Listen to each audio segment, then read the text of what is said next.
me did by Tuesday, Wednesday. Omo leading investigations into the crash, Omanya about 70 to 80% of what has happened to us in relation to chopper crash, Now within the 70 to 80%, Omonim Nyama ever remaining the same. So unya and a result means as a result of investigation outcome. Now Omonim egg angles are better. Now, to the degree to which it will exchange or it will change, they are also aware. Mejidi said it was that briefing and a call cabinet on Friday. On Thursday, and a president can say, as a result of that briefing, let's ask for some level of expertise into some areas of investigations now. And so we can say, investigations, it is wrong. Internal investigations, from the security agency in line with what we do as investigators, Omanya almost about 70 to 80% of what has happened to us. So, okay, say you hear international support and SABR, international assistance. And on a chair day, woman never be sure I didn't move and answer one more bed important. Okay, and such investigations, were various components. DNA na no enye DNA kwana by other advanced forensic examinations on the body and no was South Africa and this year international support. Now within the security and investigation point of view enye surprising and enye out of order say other countries certain specific expertise and speciality Omombra. Yes, I hear Ghanaians from your police crime scene department, any individuals like Richard Kumado. Yes, you have to come be into some other country, not just in Africa, across the group. Results are it came out to be said that is the result. And see a normal thing.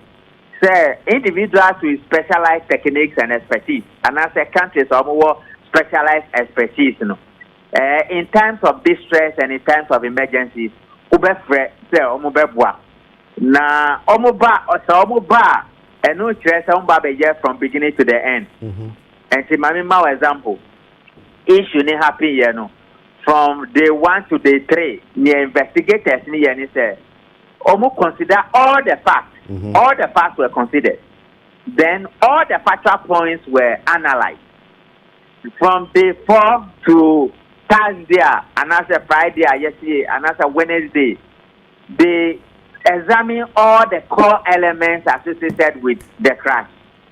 And no more, about 70 to 80% of the outcomes. In doing so, they benchmark the results against regional and international practices. And see, you find Americans number. Government can the particular area. Yedi be momo. But ba no. So let's say almost starting Monday. Monday and they will hold a meeting. They will hold a meeting with the investigators on the ground. Normal creating what we call the timeline and the touchable areas. Now every area be Ghanaian investigators okay. Now everything will tell them what we did and what was the outcome. Normally 3 things. They verify to confirm. They authenticate the truthfulness. Then they will ascertain the genuineness of what it is. So within the timelines, there will be meetings among themselves. Technical officers never by any investigation in Ghana. So they will hold a meeting, your friend the exit meeting, meeting on the report before it will be submitted to Ghana government. And see, Osha, we can say from day 4 coming, they will do an examination of the core elements of associated parts to the crash. DNA, any forensic now we are South African, it is part of the examination. Now, your friend communication verification. And then investigative methodology now, you see both manual, you see scientific, now you see quantitative and qualitative analysis. and answer approaches. Then you also carry Nyamana amount for any the history of him. A friend of presumptuous assumption. Now I create scenarios, no scenario A, scenario B, 2, 3, 4, 5, 6. And each one of them will give you an outcome. A more outcome, and then you benchmark it against regional balance and international practices. It gives you the result in a simple manner. And see, opinion, this is what we have done, and this is where we are. Obi bekasa uko social media na we can eba ne sa no a affect nhwehwemu a empanyifu. No, yeah, investigators, they are not politicians. We don't have the energy to be politicians, and we don't really care what politicians say or what political stooges say or their surrogates. The only constituency we have is the state, and the state is only our constituency. If you see we eating with MPP or we eating with NDC, that is food. But the state is our constituency, and that is what we signed to do, and that is what we are willing to die for.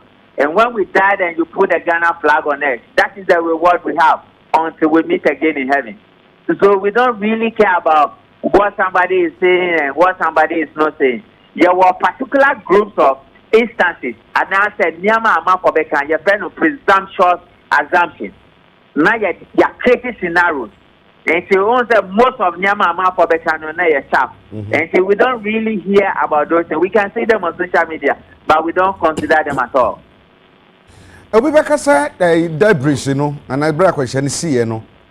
Nyama hodo esem say to me ka de ahwehwemu no. Ebi no temper with it. And see, for purposes of public education and awareness creation, as a nation, preparedness in managing national crisis is not just poor, but very bad, and it lacks merit. And see, society is evolving, population is growing, the total number of people using the Air Force base and the Air Force craft is growing. So one year now you don't revise your preparedness, you are likely to have issues such as the one year coming. And your known part is time now crashing happy year no. We have later difficulties in locating the debris, and the villagers now Omodro open. But after the military got there, our bodies need descending to the ambulance, right to Kumasi. Open, you can testify. Say, up to yesterday, we gave our competitors and our fellow Ghanaians the best we can, the best candor, the best respect, the best decency. Even in death. And they no bad say issues. But even with the crime scene, opinion patch up, I'm up for the name Agya Kwabena. Who called Ghana Police Service? Almost one department where your friend in the crime scene department. Crime scene department, they do more with their they are one of the best in the world. And I have run with them for over 20 years in this country and across many parts of the world.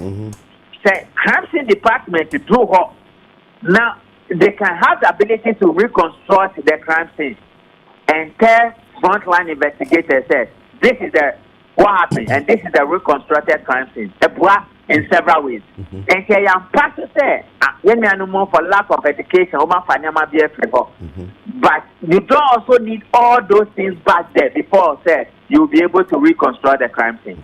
And if that worry can be resolved by the work of the crime scene. I'm not for it. This Saturday guest issue in the buyer. Now your crime scene for the drew. Drew no power via no man who be a guest no work. When the MPP guy died in Boga, the one with the acid or something. Your crime scene for the call. When the man died in Tamalia, the issues be prepared. Your crime scene for they fly them there or they flew them there. They have done several work for white, black, yellow, green, several countries. And that can also be resolved. But now can your preparedness no. Then Amafo can say when they were out of radar, what happened? The fact that you are out of radar doesn't mean that you have crashed. And it's here for public education. But the issue is you name the topology and the traveling route from Accra to Tamale, Accra to Walwale, Accra to Boko, Accra to Begro, Accra to Abetifi. We know this whole country. Here, as part of your preparedness, revising your emergency plan preparations, It will not just be within the security agencies, but with other institutions. Because okay, I say I'm a commander can say I'm go good account buyer, no more somebody body back buyer, and I'm watch up it. Yeah, you are crying. Sometimes there'll be fire service and it will take backward to come and help it. And in broadening our preparedness, it should not just be within the inter-security agencies, but inter-institutions. Now you're very nationalistic, so that whenever these planes crash, and as a choppers crash, it shouldn't take us more than 6 hours or 7 hours or something to get there. There has to be a signal. Say, a private plane, a Akosomo plane, a Anglo-Gold plane, a GMP6 plane, a whatever. Once there's a trouble, we should be able to get it. And I think after the funeral from Monday and after from Anopawe, those should be some of the preparations and the questions we need to be asking so that we find answers. Asama si ye nim say pedin it boom baby say sabi okwasea ne hwo a yentia so mprenu. Enti de si ye no nim say bi asisi a de si ye watiwa forest 2002. Asrafo no wunu nyina ekoye ene ba ko menu mensa bi asi aka ho no. Wo gidi say yesua bibi de afiri mu. Yensua bibi anso ade na so sese ye. Say na be yo chena bibi ati say de bi nkonko ba biu. Ene na kan ye preparedness plan ho for emergency. Enti be hia say we will revise it. Now I get more concrete in terms of challenges because today society is growing. Many things are happening. The Air Force is lifting more VIP, VVIPs, and civilians, and they are doing several things and yet purely military. And to the extent that politicians do not develop their rules, they are using the Air Force more. To the extent that politicians will not provide for the Air Force, they only be talking plenty when there's a matter such as this. To the extent that politicians will steal every money in this country and become more richer than the security agencies, you are likely to have some of these problems. To the extent that politicians will not develop any emergency plan or any hospital in this country, there are times when the military takes people who are sick and fly them all over the place. So, a politician who controls the budget, and yet the military and after the security agencies. And that is the discussion we need to be having, so that they will do it a little bit more. Other than that, we might be creating problems for ourselves. Ora komado nanka besi me ja kwama akwam na so de mame fa ne kra no se tuyemfo kire de yenye ekoba se bi akwanhie beti se bibi se si a akwanhie bi si bibi si a ye manfo ye wo potem ho no a ye ben ho no e de ne sese ye se na be ya yenko temper with evidence betumi aboa for investigations. One of it no power you better UTV as I say what creative platform public education and as a man public education. Debris no and answer be accident in okay no you been crime scene. Now you hear crime scenes for investigation. And you be patch up. Say the BBC here fire service and answer Papa police. These are the two major people you need to call. These are the two major people you need to call. From Nomuba, so that we don't tamper with the police. But sometimes, into AMCC, say something has happened. You want to help. Naturally, Ghanaians are like that. You want to help. And sometimes, out of the need to help, then you might be doing certain things wrongly. Because it is true that sometimes you might be doing the right thing wrongly. And now you might be doing the wrong things rightly. And see, this is the two scenarios that sometimes it affects us. But me did say, as we continue with public education and we keep on running it in several ways. Ora Richard Kumada no pay but that was a bebre. Thank you. Womre that's papa that's it. Ora Richard Kumado bambo mu obenfo hwehwe mu kase ekoso e wo man mu no oka hu bi. Na ye betumi akase womo a wo sa adwen opani a ni di komosisi a wo wiase nyina no wo yeketua bi womo no so ye ka hwehwemu fa niema emu odu niema hwehwemu kwa akire yi pa ye hinta sampa na opani ni di komosisi a yi no wo mo wiase na ketewa bi ketekete be ye duonu duasan bi oka ho adwemu dopa eda na se ne mre ene anopai enti misre ya wie sa no na yaba studio na fe abedwafo abeka mensa no ye hya se na yedi enkomo na ena anopai ma mefa sa ho kwan yi na memfa enchia kase ba kupa na mfa ma me maame ba ko a oni mi ho agro kra enura ofre me etu me fu ofre me e kasa kire me ofre me se me ba mi dawachi ofre me etu e chiche me were ofre me kan se ma hodo bebre me da nase na enyo no nko a wo mo frefre nyina da mu nyina se papa mo amota mo text message mo send message ne me da mo se papa me da se pa me no banta ma parliament for da mo se pa ene mo kranhye ene me da Mrs. Akoto anopai me ma achi ma me da se pa ene mo am frefra bro chire ni Ghana nyina nkrani be se nya yi wadon me da ma se bebre ewie anopai wama beka mensa ewo studio ha ye betumi ahase edi nkomo me benkum so Ebo Bokman eka movement for change for no ho owura Alan Kojo Chairmanten ne party no niku no me ka party na say niku no woka ho o me nchen ewo ha na ene yebedi nkoma kwachire yi pa sanso ena minifa so honorable Emmanuel Kwaku Buam honorable Emmanuel Kwaku Buam ena emrasebedwani de ma for wo Pro East emrasebedwani Emmanuel Kwaku Buam emse ne de di kan a yenya no ewo program yi so ewo fie ha honorable Akwaba Ejo saja. Me da so no mbre so. Me da se pi. Da so papa. Ebo. Yeah. No today. Ne da efrem na so ma afro ha den second dem a. Ne da. Enra na Independence Square na ireho. Ghana for chire odo. Yes. In Ghana for chire odo pa. Yeah. Ghana for chire odo nti.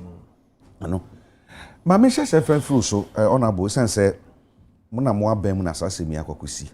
Enra anya hwekura no ba koyem na hyebedwani ena de oka ho no so soafo ye party ba ana wo makeka ka no nyina ye betu aka se party for we asrafo no to nchen a wo maka ni nyina ye party for de si enure no wo as emrahye wo as a party person no ede na wo hu ede fa ho na se de na wo hwe de free mu ede na wo gidi sese ye na ye de boa na afi wo ti owura komadon so ne nsem o kan ye a na miti wa dwenkyere se madu Yo Agya Kwabena. Yes sir. Said the odi kan nene da edi kan me ba show yi so na ma me fa kwanya we so enna me manfo nyina ase na me na atiefo ne ahwefo nyina achichi ne benche nyina me mo achi na fe so Pro East fo a omo ma me akwanya be gina omo na mo parliament enso me na omo ase sonko kwan so se ene ye ka MPs omo Ghana Pro East me no mo di akwanya na ma me se me megina omo na mu o parliament Agya Kwabena be na wotwe na kakra ni wo hwe di ato Ghana ye nyina wo hwe me ne a me ne kra fa na ne nyina ye areho a ye di ne kese pa ene esu ene adwaadwo Ghana fo atwa ewo ne ato ye ho na ma memfa akwanya we so na mensa magana fo nyina ya akọ enkanka ne abusua no ohwe yera Kofi Omanebo ama Edward Honorable Minister for Defense so afa ohwe ye bambon som so na busua ohwe Omame time no oba aye na se na hwe se ye kura no first day issue ni see ya de chi parliament ye come round na ye dru ni maame ho no me de me kan san kom nsam ye nko because na ne yire ene ne ma no emai enti omo kan se maame no ye nko chia maame no ba me hwe state maame no wuma me so hu ya ahwe na ahwe ho na ye kese ejanka ombetimase a omomienko mo se da bia nya aba ne de ne aba na mami pie ba ya wo hu ye ehu se ne ba kofi omane bo ama wo frɛ no kofi bi ena ni nuanom ono omu bu Ghana abai efio obi antimi anyina esu no emema yewum ema tese obi etinisu nti no me hu no state wo mu no na enya me nwanwa because asem na no odin ya se wodi ne bakro di ne bakro na hwe de yenua ya fam a owu ya sei Agya Kwabena ensem na ye ka na fe ya ma nyina ya akọ ni asere nyame se won koso antikire ewe na ade a ya sei na breach abo Ghana nyame mfa pare mfi aka wo yanim nyame masa ade na ntuye because ye nyina as government appointees ya ye wo abanim ye dwene se ebetima ye me ebetima ye obi bia because o man panyi betima to ne nsafe obi bia se ko gina manam ba bia enti utie na hwe situation no ena metie security consultant na se enema no anose enti me koso ama abusuane yakọ ye nua mutala ene lemuna abusua omo no ye dika si omo yenso ye de omo nyina ka wona no ayeye awufusom kese de ma wo mo me koso ama abusua ne yakọ menua Samuel Aboagye de no ye parliamentary candidate se de na me ye parliamentary candidate sabre no eti me ne ta edin sawoso ye o platform a ye nyina ye wo so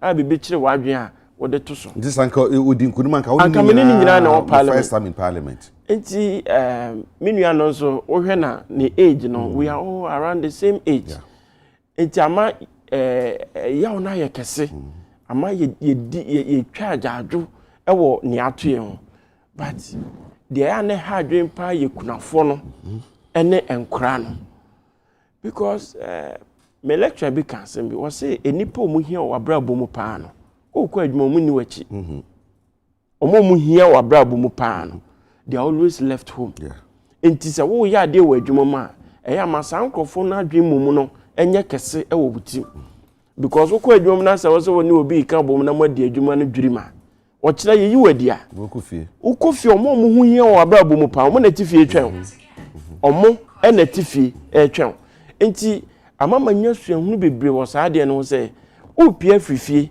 na wakọ adwuma omo hu hia pa no omo ofie enti omo hu hia omo aye ka omo se nipa wotwe nyina no omo hu hia omo pa no eno omo na yehu omo ho no enye yen asaban no but family no enkura na ne papafo ye gya omo ho omo benyi adu ba bia omo hu anka omo behia se papa beka maame ho ne atenetene omo no eno omo ahwereja omo ahwere omo daachi. Sometimes it's not about money. It's about the warmth. It's about say nipa no o kan wa hye ne kukum no wa kan asem a kire no ma direction a wo de bebo bra wo wiase mu. Yemu bebre saa na nya free ye gya no mo. Nya free ye wofa no mo. Enti yese ewisia ene enyanka. Yen ne ma omudi areho. Yen nipa ye wo mo ho no. Ene ma omo kai se anka me maame ti ase a ka me papa ti ase a anka saa de ebi ntome enti eno a yehu abadaye a ye mampanyi kireye yehu de adwumako te se Stanbic yehu de wadi kan a wa kire minim se every Monday eko ene ekopem se bosome ne beso a ye de hu hyehyɛ sikasem a ye pese ye de gya busua ne nkura no enhyehyɛ beba no minim se ye bete hu nsempa a Ghana fo aye willing ankurankura ye willing say omo so kakra omo omo de beboa na sabe nkura yi ani anya omo ntotontoto Agya Kwabena asem ye ka ne aka ba besi omampanyi ene ne ho kani ene ye maame gin na no pokwa adma prof say omo na anya gidie wo san ni pay mu ena pa omo so omo mama da dwumadi ano wo Ghana eye defense eye environment eye nadmu eye national security eye ye mampanyi His Excellency John Dramani Mahama the commander-in-chief for the Ghana Armed Forces. And a power must say, or Mumma Mediani Mumay. And ne, a woman said, Busia, dear. Na the idea, I any yakesipa, a dunya or muji dear. A cast a moment coming home. Now reset agenda, ya, your person, de Magana, Mumwame, near reset Ghana. Oh, baby, I'm a demo to be a na Fufian Twata. Omo ntwa abosumi nsia e wo mo portfolio nim because somewhere much and yes where most of them in we are in August. Eti asem no ya day na asem ne see ye the next day ye reef lane na hwe ye man panyi o gather carriage be gina ho se all lay reef o hwe na se obi a onim ye man panyi pa no within that 24 hours na ne swati prekope. The swati preoccupy na o gada o master carriage na numre se o address o ma muni nyina no wana me hu se wo da nipa dom anima na se dwumadi na ya na no hye enti ye ma mpanyi ne ho kani ye vice president baby o wo bia mu nyina mo bia no ye se nyame onkoso anhyemode Ghana ye gina kono sa kono no hawi a atoye na Yesu mu baabi a enyeyi Yesu a enfo mo mabium yedi areho asesen a yenye omo bium na consolation a yewo power sa de asiwum ene se ya Kristofo de yenim se nyame na ama ho kwan de nyame eka no ye nipa ye ntime nsesa no na efi se nyame ama ho kwan anka de esi ye nkansi enti yare chechiresem aye de mabusua ne se nyame wonim de ye eno aya ma Ghana fo eno aya mabusua enti yesusu ni areho ya but ahwe ani ya fo ho adi areho asan benya issues yare ne de keka ho enti nyame nkoso anka omo na on comfort ye nyina na parliament de minim se da ye betena ye be resume from recess no na afi na aye no kra ne fo francis wo parliament. Because this is one gentleman, you do the floor of parliament, that's what you debater. You can see, say, or kasa with a lot of precision. Or can in some, ne kwanso. Sabi, baby, or one us or form cra on twin so and kasa, my form, monfanchame. Or you're down to earth, or you be a, when in share any moment on in the base, biano, or man who say, or my Ghana, menu me, no, said they say, what's ye. Yeah. This is the gentleman. The first time I'm a call in the office, Agya Kwabena, this is somebody, me a first timer. Me nene need that close relation. But then I'm in the office for almost 1 hour. And some nkomo ye di ni nyina for man. That was the time I would me open up chire me say, obey minister in less than 2 weeks.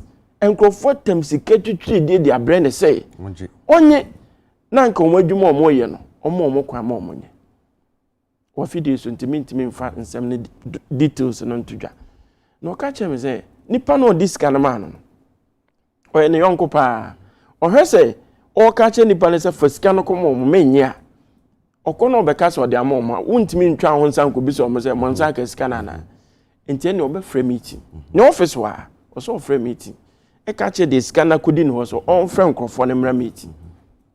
Agya Kwabena, this is the kind of gentleman we've lost as Murtala Mohammed. Murtala Mohammed. Also, Mutina meeting now no be some say, mo ye bibia ene Ghana mra no. Ebo ebra na. Mo adwuma na mo ye de aboa Ghana no. Mo ye bibia sebi o. Mo gidi se mo de mo ye no eye bone. Se mo gidi se de mo ye no etochewo de a. Ene ya mesra mo mfa akwanya we so na mo ntutu mo nema. Na enche bia metu mo so sa. Enti sika na mo de ma me nua so on family no musika ni Kwabena fa sika ni so famom se musika ma anye we kire se mo ye bone a metimi ase kire me se aduasa mienu aka kire mo se de mo ye no enye. This is a gentleman. Sister station bi so de mo bo sika ni di ba mentimi nka sika no and it is no small money.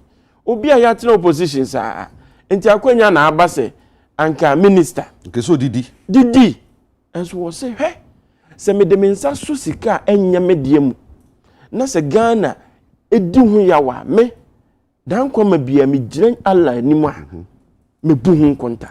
And that is the kind of gentleman who tune na namo de bia or you say after politics their tuni a tuyen at any time ya ready say ye ko bu yon konta kire nyankopon ye be kan sen ya ne pa bebre say politics nye nyamesom politics nyamesom say de nyame frɛ ebi mu koya asofo no ene wa frɛ yimu bi say ye meye politics it is ne say wo ye politics no adwene say yakwanya wode ba be amase wealth e de ama ho a these lessons of these young men our mashiro munkwan should be a wake up call to us say akwanya bia ye benya ne de bia say ye de so man Ghana no ye nwini nipa no the kind of adanse ye differ ye nuanom ho wutimu say asema me bisa me say enti anke ye me a anke nipa betima kan sempase afa me ho sanke koya asumasi a anka de ne be kan fa no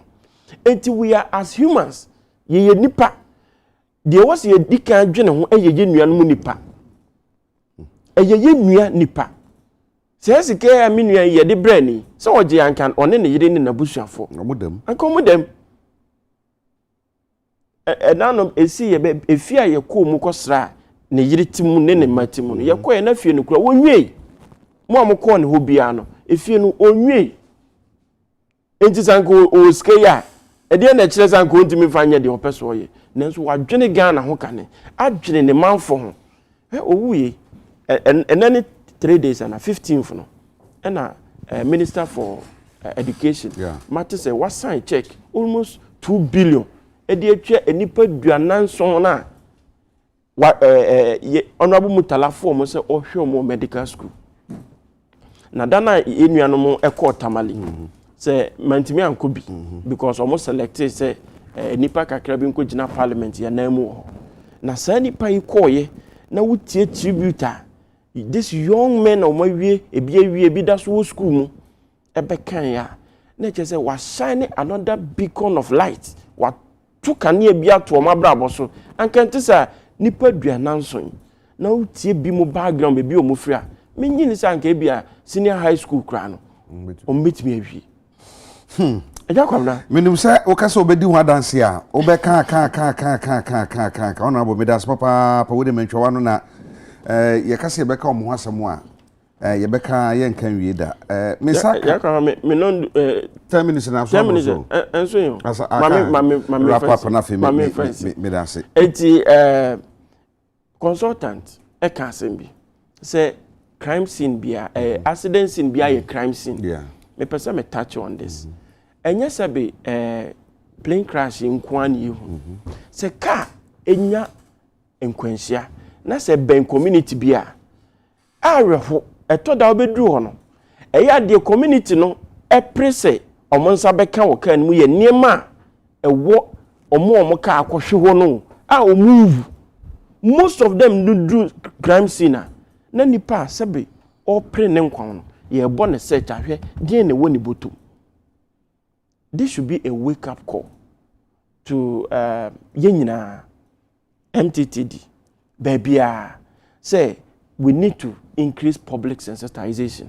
Say obi ko situation bi mu na wodu ho a sa de no nko e wo ho no enough evidence ma omo nim de se omudu ho a ombetima akire adekode potenti ma sa de ne si. Ye besre na emede say minu azuma akrofo MP. Otu sa na mo no e ma ne manfo mo fa pass ahodo nyina no omode aba ye da omase na minim se hwehwemu nso de omuguso ye nyina ye nya botoyem omampanya hyese ade no eye dan ya ye fa ye de beba abekire oman Ghana o say we should be as transparent as possible ye ma ne nye pepepe ye ma obi ehu se ade esiye sei ni ampa na no ye hu se broja jamfimi amenua nyame hye ne den obeka say ehwehwemu ni de said the omampanya ka na sa pepepe no mbeye no na omumfa nkame Ghana for say de course bia no ommeme ya so ate enti yenya akomatoyem na ya ye ma ho commentary bebrebe o social media no yenya abotre me das papa ene de adanse pa brutal adanse pa na ononyamfo boam adi sabre me sa nso asan aka Dr. Christopher Ampedu wono na ye West African Director Edema Samaritan Strategy wono so abeka mensa Doc Akwaba Widas papa ene umre ena fe Ernest Adade eka NPP communication team no ho Ernest so Akwaba Enua bibia boko adom good ebo ya fa ya dwene mra de book or background so onra ohu de si ye nyina then na ubetumi ama ye hunu de afiri mu na se ye besua de afiri de si ye no na afei ye hwe de owura komado eka about investigations na ye hwe the kind of in someone ye ka de fa de si no especially on social media say sometimes o share nsem bi tie nsem ni bia na star bi mami ti o yeah ozikan ma minchi a oje ogwa omahini osabere ma kwesiata auto de bi no na minchi a mayor of Cape Coast oye George Atta, a very young man na orugbe juma power oye Cape Coast nti anape mi chien na minchi a Mr. Frank Hatchful ogwa akoto na muni ya bia oye obi obon home bozen oyin papa oye Mr. Isaac Orchery Ike Logistics so anape minchi na mombo na bad with juma pa orizi na endeda mosi nize na oya roho sehwe mbra wa sha asde wo tribute na amede motwomo kakra yeah mekigina baby kakra musu kakra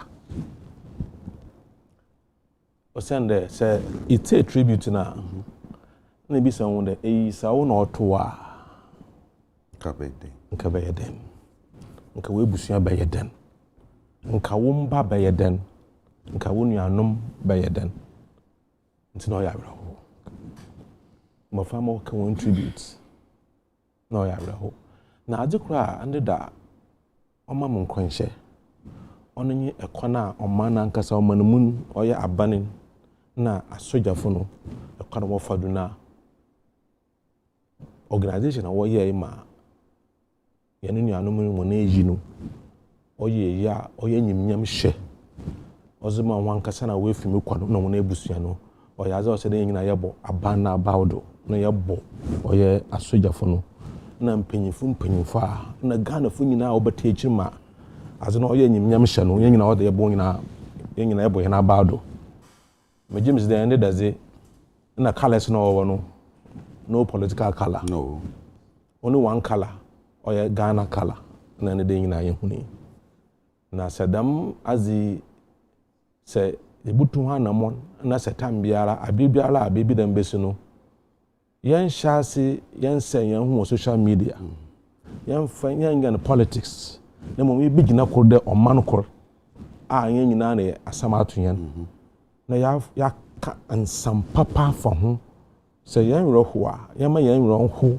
wono kwando mama onye de obi ni raho no na obi su nanyu age o sende ma o si no nyana party nyina ofim obanama na yankasa yese yana o mani nti ma o si ne ze mejibizi de Ghana wona wo hwe television ya huni ekwana wo fado a wo kata wo nechi fefefe na o mampanyin so ehwa within 1 week I mean when it's 1 week 2 days na ehwe nzama abani otutu akwem one program after the other and all the programs no are successful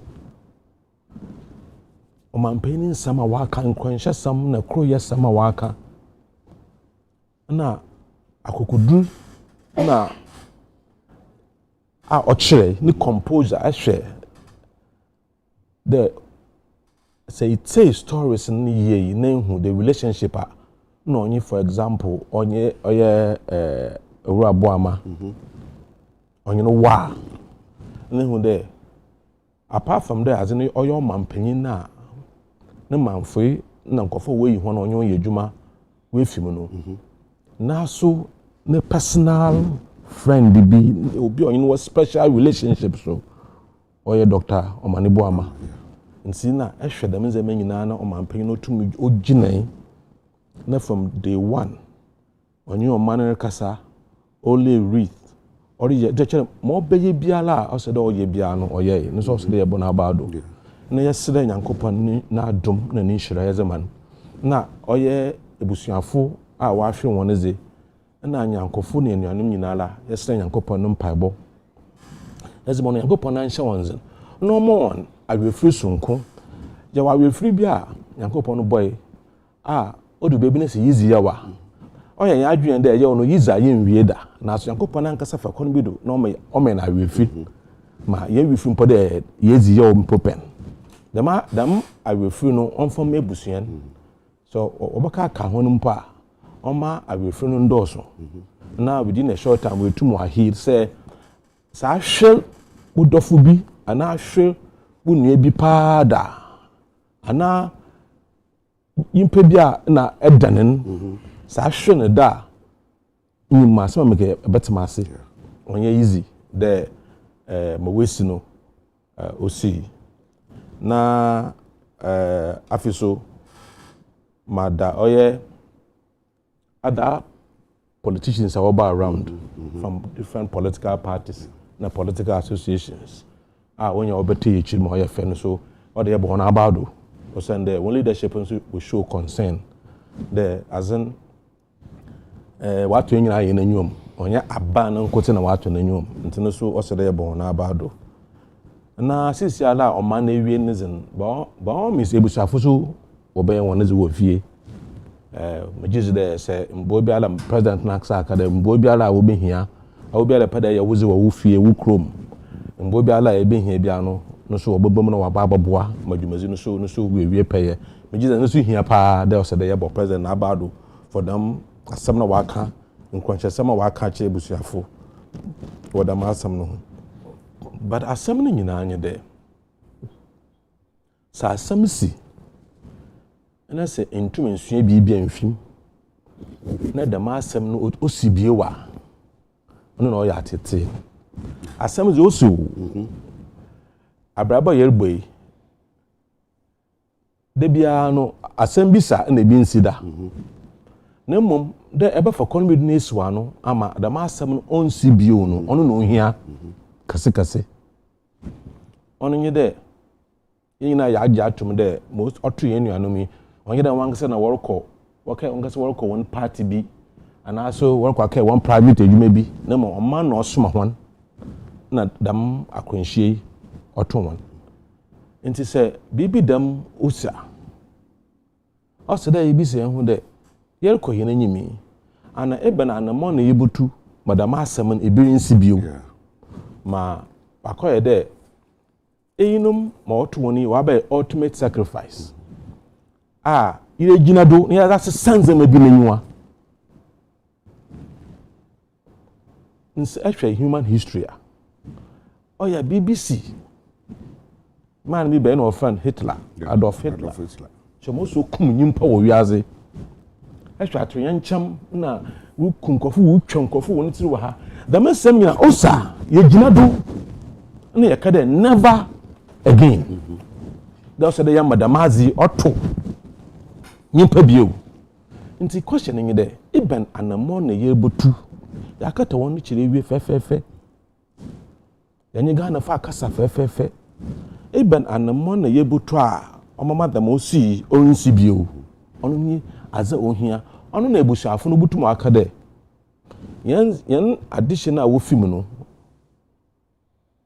man mu nyina gina do this is sons maybe somebody can even make reference in future me papa me uncle we na Ghana yakade never again dey ba magalam say bo akodo wa Ghana dey eba ma yakoto helicopters and see hwemishan a yan kohwehwe the best e mo wazi me membia na yeso me yazaba kede yes sanzama what mo wesi ho a ono na Ghana fu nyina ebenya abutoyem no kede ebirin sibie mpocho atma masibia nti onu nyi nsama osede ehwe but issue sha se do roba no there's this one particular report, I don't know, the investigator, I don't know whether they've invited a young man. There's a reporter of one of the television stations. The story on me there. When they were going to the crime scene, about 40 minutes to baby, as you know, or crash, part of the helicopter on the way into Onoponagini and the way do site war. And as they were going, he was seeing part into no to track parts in on layman point of view, no, there maybe there was a blast because say 40 minutes to the baby as in a crash or show, there's a distance room. That's only part of the helicopter. Then it raises a lot of questions. If the investigators, they have to invite the young man. Now we'll see inside of the story because every information is very important. Also, they examine information, Then another issue, which is also very critical, remember they came honorable Kamwasam. You were NADMO, you were NCCA, you were MTTU, or Mponcho. Even and a man who go today, and in your no ma, what it's in an alcohol, the major roads in Ghana, as you concern. If I'm Ezeko Kumasi, Ezeko Gwa, Ezeko, I mean, major roads in Ghana, baby, oh yeah, accidents, otas, wopano. Even a church or in church, and it was my the I know me more who there say, Assembly. Na say fuel tank na obutu yo ebekona nyimpa woni me the fuel say getoma asambaba no sisa say obi no nya accident a ma yeti mponyi de oyo wokọ na ipoku no nwu ya wan put mo finishing ibako no so the wotu mo asesa wo nzaba wo kanum nyina nti say eben ekwana ebefado a dam nkrofo no ebotum na sanchechire anaso say every community be nya watchdog obey Nkrofa say BBC them they will be the first people to come around. No, all leaders able to hold one responsible. The Dama Ikrowi or Dama area, Dama group in as what's accident be ala one unzi kana one coho. No, o send the yamu in mizia wakowa when you moye one temper with evidence and baby them nazi. The Daman summoning now as a yeko yenimi also they share. Ninya dam who say or a way of also creating jobs for the youth. Let's do it because young there will be a major problem, one of the major problems in this country. Okay. Now, finally, Ninjina Isudina, we make one final concerning one away when Ankasano, one Subana Wodenezi. See, it's a story name. When there's something unique about them. Yeah. And I want to say, it's like if you listen to any of them, what people say about them are something unique. Sometimes you pay one obon is in the park, but they say man on your demibia on your way winter obon is in the park. No one at say man one young before one young some of them are in one subana what is it you know or suban papa yabo mutalanizin yabo manebo amanizin yabo you see Ashanti regional minister now by central regional minister. I'm telling you only for central region no young kofu yawo or you need or you need nkasa or you be say it's share for the first time obekere me inyim ne dado obi bia no subo na odenizi no so onya danso man de say nya so menzi biubi aban menzi biubi na say o se yizi nkofo anyima ya mbomboze na ya Ghana onzi anyim nkan da ma munu eke muso menyim dam story no or come and bribe ma or refuse, you know. These are the kind of football in here or money. The example alone should send signals to other politicians that because may bring down as look at him the last academics if you will keep course or Banflekwako boys a friend is a look at him. And see say young Shane ye nasi yen be and film or see. You should be feeling international when involved in accidents, you know. You should be one brother boy, was sacrificing one who was a more man. And say, after this, you know, it will be business as usual. Galamsey will continue to be Galamsey the same way. accident is there won't be any serious to crime scene protection and prevention of accidents. You go back to your normal way of doing this. As I said last week, we had opportunity when Major Mahama was murdered, was savagely murdered. We missed that opportunity. We shouldn't miss this opportunity to correct all our wrongs. Na Yamagana, papa so. That's it. Okay. That's it. Mem say, yempedi for abahanyina. The see na otwe mu a yenyina edi ho abubu abepem enra no. And I'm gidi say, omudo madwen kire ba. Ye be ne sa se de be ya. Ye bitumi so bi de free mu na ochena bi no bi etisa no. Ebi ankoba bi ye nipa di bia bi betumi esina mu se si a kwan be fa so a ye be handle na emma wo mu a omade hye ho aka no eni awerɛho bebre ɛho hia pa doc se me obi a me rent an ho bebre ntententem sa bitumi di bitum ne ma pa but enra meti wodi no mo kan tribute no me ye be ma na me dwune se enti wo mo ewo adaka mu nsabe sisi isi hoyi san community te ho a nkombetin kasen abranti we bi a Dr. Manebo ma na hwe ne 9-year-old boy bi a ne nsane ne nan enye nti ono na wafa ho kanyina a omo ye ne surgery eno me hu akoda no matumi ahwe ne piri no tibra na obo de ode ne bae ne bo na ochia ne ti no hu se Dr. Manebo ma picture ebo no so sa no na kwara na tie sumu ne nsa ba konye na ba konye na kwara na tie sumu ho no na mintumi any friend humanity nipa tema ayi nyama ye ho ye hwe brief bra kwanhye si ya bepem enra no as Ghana for as nipa ye say ye nyamsuru de ye Christopher men kan sa ayi nyamsum di no dennes ye besua de afiri we mu ede na yesese ye se oman na se ekoba se ye mbon pa se bibia ti sa emre bio de ye mpese beba ye mpese beti bio na mu no se koba se bia bibisa akosia ede na yese ye de fa ho se ne be ya ochena bi no anko speculations ni ko bebre we kan enti no ebe bebre kura no na investigations ni kura ba obeka se o da bi some investigation no eba no we asem o kan yenti bigidi say bia enye complete ana bibia ti sa any tampering of evidence exhibits crime scene ayi betumi abo ho ban say yen fine sanko keka ne bi ne metete ti sa nim ne yenim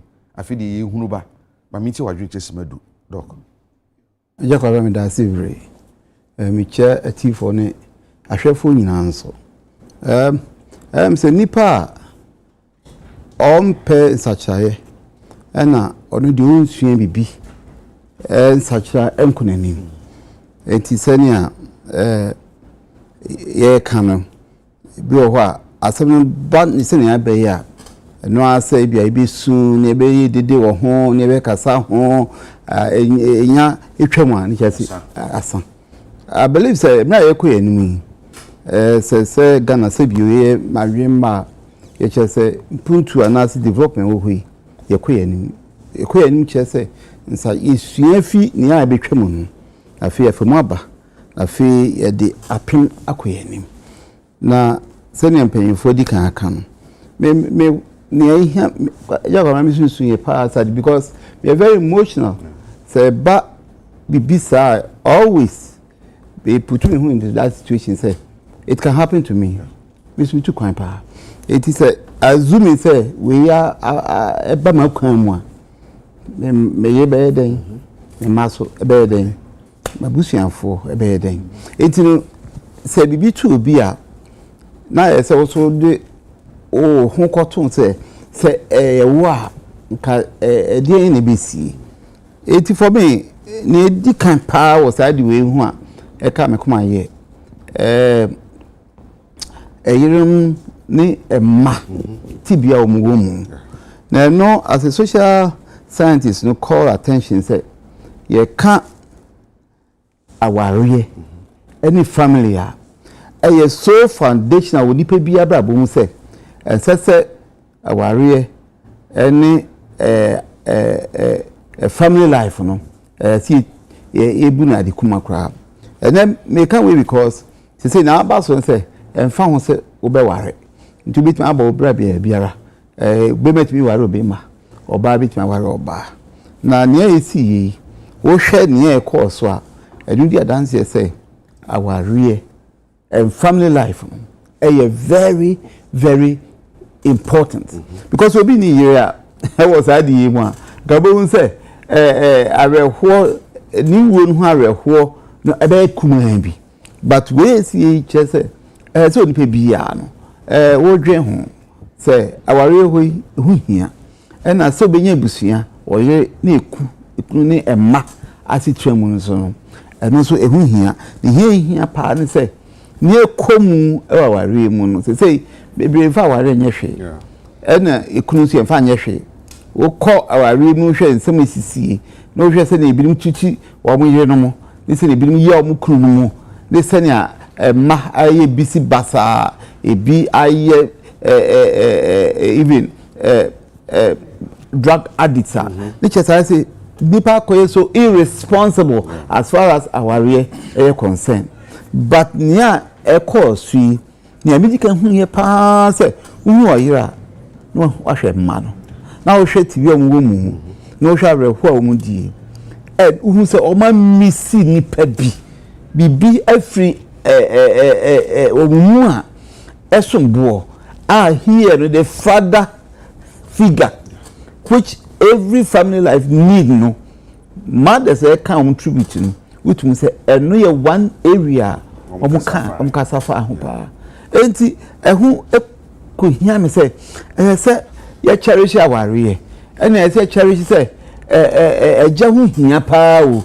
ena ena so ehu hia saa so na emma so omu hu hia ni say timi boss ade hu ban a e say nipa wo hwe omo politicians nanso so o man to omo yire no mo no mo ma no o man to omo enwu nya omo jaja keke omo apart from our responsibility omo nyina no o yire mo ese omo kan say they were so passionate, they were fathers, they were not only breadwinners, they didn't just give them a house, but they gave them a home, a fear actually could rema which is wakuma atoyam enti me the pass obuka answer no nti no so chese say nya suehun about the essence, the importance of family life and for that matter marriage so adansi dia e course so mami nya suehun bebre concerning enyanmo o ma free mu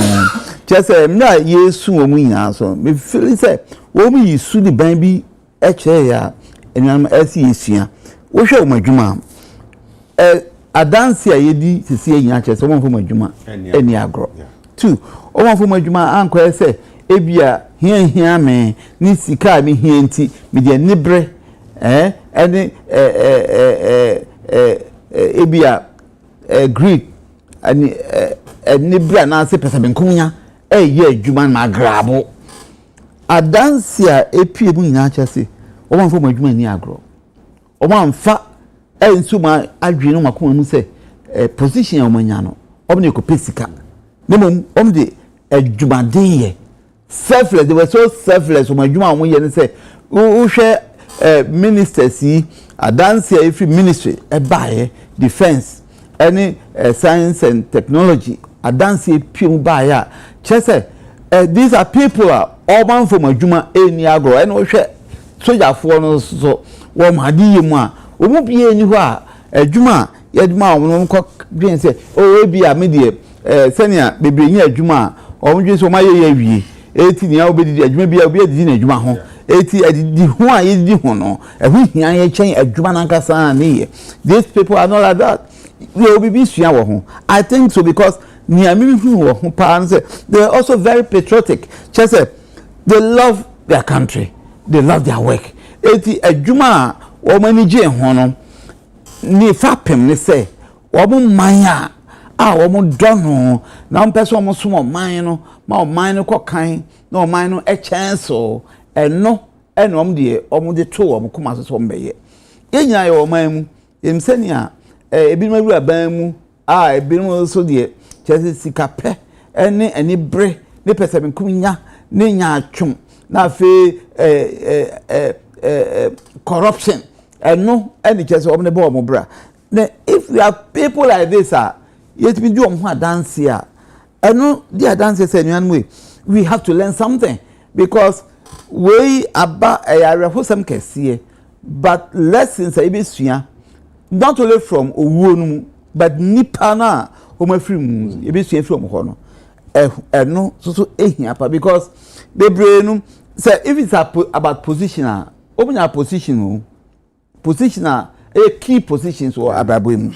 And if it's about fame, say be amo nipa amo popular, amo nipa hu amo my nipa celebrity from celebrities ebia they had that position that position can be to me aboamo mo sika bi omu hia no omo atumi enya but that wasn't the essence say sa na ma no nomni ti omanima enne nka dance die kese say ya afiri mu no nka emma ye kan sa na pese ye kan kosi me senior honorable kan say be na me de papa o say bebre dwen say ebia politics no amamu ne ade keke but onu hu say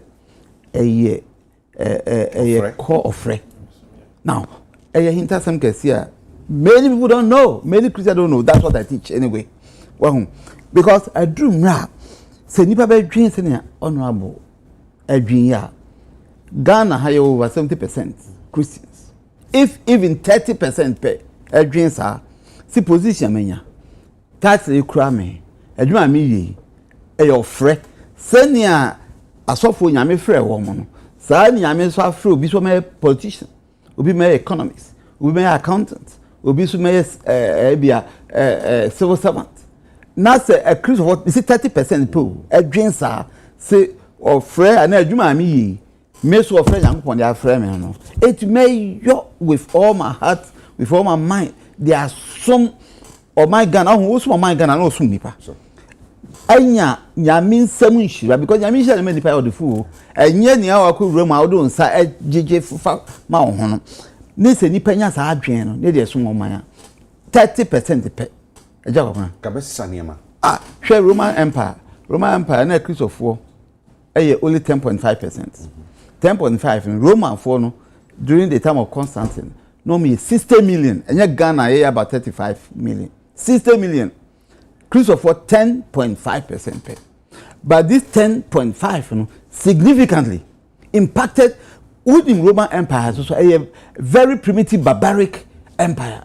10.5 significantly impacted this empire so that Constantine be emperor or say no or turning Roman Empire to be a Christian empire because of the impact of a Christian. And you we say yeah or suma yesum enya so da mu sum pa boni tietiamu ni kekamu no nko a na emum no abrabo esu ni ban ene niam obetime na de na die edu samre a hweneam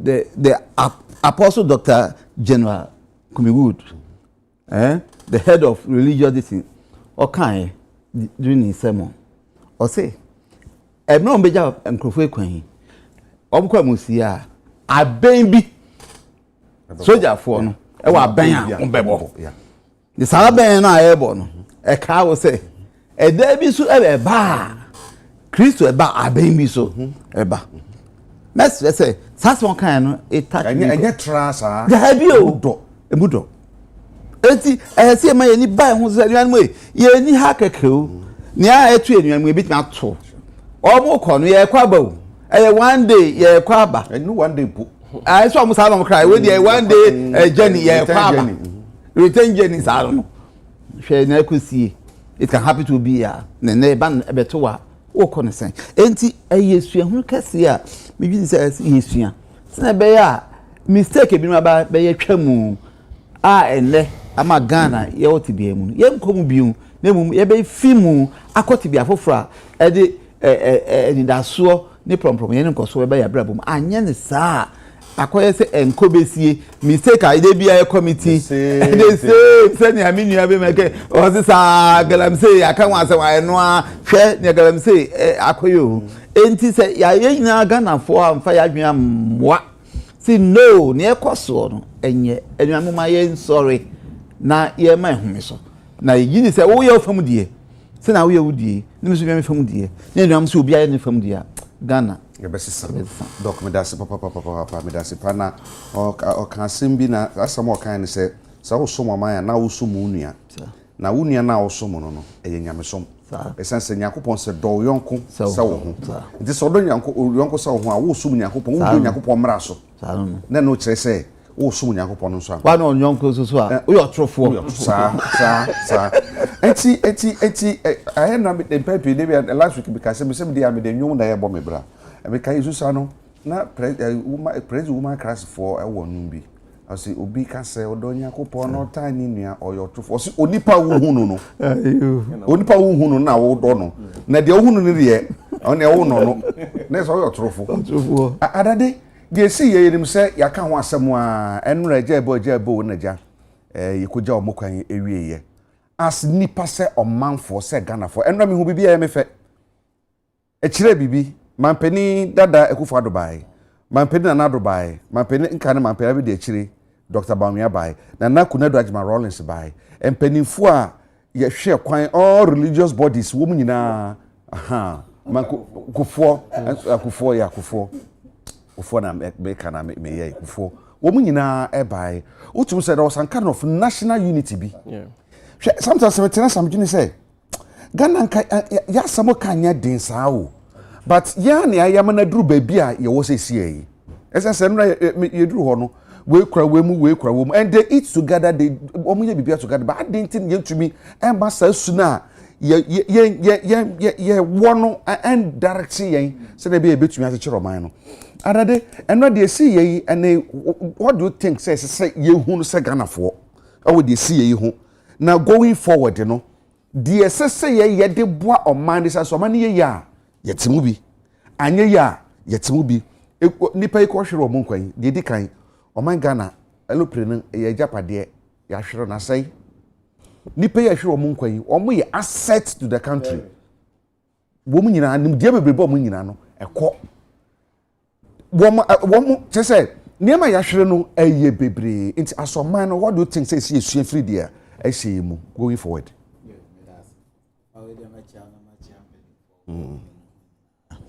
na machi ahwefo na etifo baabi omo obia say asem we see ye no ye nyina especially ye ne a I say nipa mienu we ye nimu om eni omo enya ensawoso obi no kan ye nyina go say enche bia ba busumi mienu o say bibia enche sa na meni owura mutala na ye wo good morning Ghana na mehwemu ye bonkobo Roma nebo amasi na me student leader na those days no obeba ye di nkomo na asem ni si ye no crime say na de chia no pa no na me colleague ba kwa na me no school no frame no say oh kai time ye ne o manebo amano ko sunyane ye ko didi Mandela na he was recounting the whole story na me kra na me refi na just say that relationship has been there. And Fahon say obi NDC, obi MPP. Whenever a bad opportunity neba, unze ye TV so ana radio so ye be argue sa ye PI and commodity any agroni se de nkwa. Entino when the thing happened, me say me tia de no I was in a meeting the whole day. Nti me pia me tena ka mo me saw radio ana radio need that neat. Na me te sada ka bre no mo ka bibi se bibi nti the way I know mo ka no nti ho na me frame ma Jerry say e dey na ekoso na no see pictures bi na me see on send bi ma me I think it's one of the mistakes I made because of sending pictures na mani amaye basa nti e blow to everybody and me dey all every since Saturday no see no the baby I bet na bia no ya na misre mpanimfo and this mpanimfo a me ne omo share di nkomo nyina me dey adisrade ba akopɛ na me dey to omo anim say Mone mumrantie no enkasa, especially the communicators no. Enye ubia na ninim die mudosa. Enye ubia nso no ye emotionally intelligent ha. Otimi manage the way omukan omunsem. Nti me it has been the situation because idea any say ye any form of politics whatsoever. Arehosem say ye ni aye nuanom a ye nim wo omu. Enye ade bia ukwohwe ni TV so ana say akoya artisem we ye nkrofo a unim wo omu. Ye me bebre wo honom a me say na me sorry ana me say ana ade na da ye bia na say bibi. And these are people we knew from not too close. Nti ubetumi adwene ho say omo yerenom, omo ma, omo nuanom.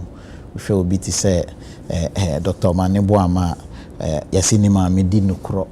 Nti maame a wanyini a owo ni 80s. Areho a obedi ene niama nti ya na nkomodidie mu no.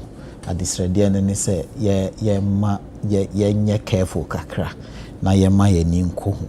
Na womo you will be tempted say odi be ye politics and so because me be ya na me radio ne da station back na NDC near branch here almost your Eastern Regional Youth Organizer so no more introduce no na the usual speculations here say obi na to BB akobo plane no mama plane na blast any niama no. I'm said what everybody has been calling for ni say yenya abotre na enfhwehwe mu no enkoso my area say a military plane and the military we believe say omu wo capacity omu betumi dia yenhwehwe mu ahia we so akoye Omino has capacity to bring any expert from anywhere in the world. SSA, yebehia, yedibehunu di esi ya nkasa. Na, oyanchitimi ape, humpuma sibre. Nti, wedi adisrede, se ye nyina ye nkasa amuno. Enko ya diebia ebeko akoshe ubi ebufu. Na ama yashe asye with your usual political ping pong we see NDC we see MPP ye ne sa na yamfa ni dia ama ye nuanom kwan a omufa aso free mu me ade ade ne see ye say me try obibi wo Facebook na me de twa ato ne say ye ma say de ye nuanom no e free mu yi kwan a omufa aso free mu yi enya adesuade ye ma ye na yemfa we should let it guide us into our future life because anopa owura Manebo ama hye ne white ne car ye white soldier for moto di nanim hwe ya fa no e na akogina tarmac so afro plane wa yo man for bye bye me kwaba flight ni 30 minutes or 35 minutes acha na 40 minutes from Accra to Obuasi wa krefi ebimpo anane here breakfast bi ama no wadi. He went there in his dignity. Within an hour or two, Sabin Pregia said, for Monfan Chemi. Na brabona sisa. And na me can say, Sadano, time I me frere or move sending me pictures, no na me chim, na me pay information, na me chim me radio, no the 2 hours sempa. Na there was something happened. And no mono eyesuya die, ti ebe bosso. Even though it's with a heavy heart, no, Bonisia, Yesua de Frim, na ye de Ashese de Becoyen. Na omu reporter bijina site ho. Na reporter na can say, and penny for kobi pono suho. Na kona omu kono, omu ekuta boto, kuku boto. Na omu de ko. Na obi, the host na can say kuku boto. I'm telling you. Ucha reporter ni jina ho kakra san oyi na no eho saade no minu mi hu say eho ana me chin me saw me phone na me dey to YouTube.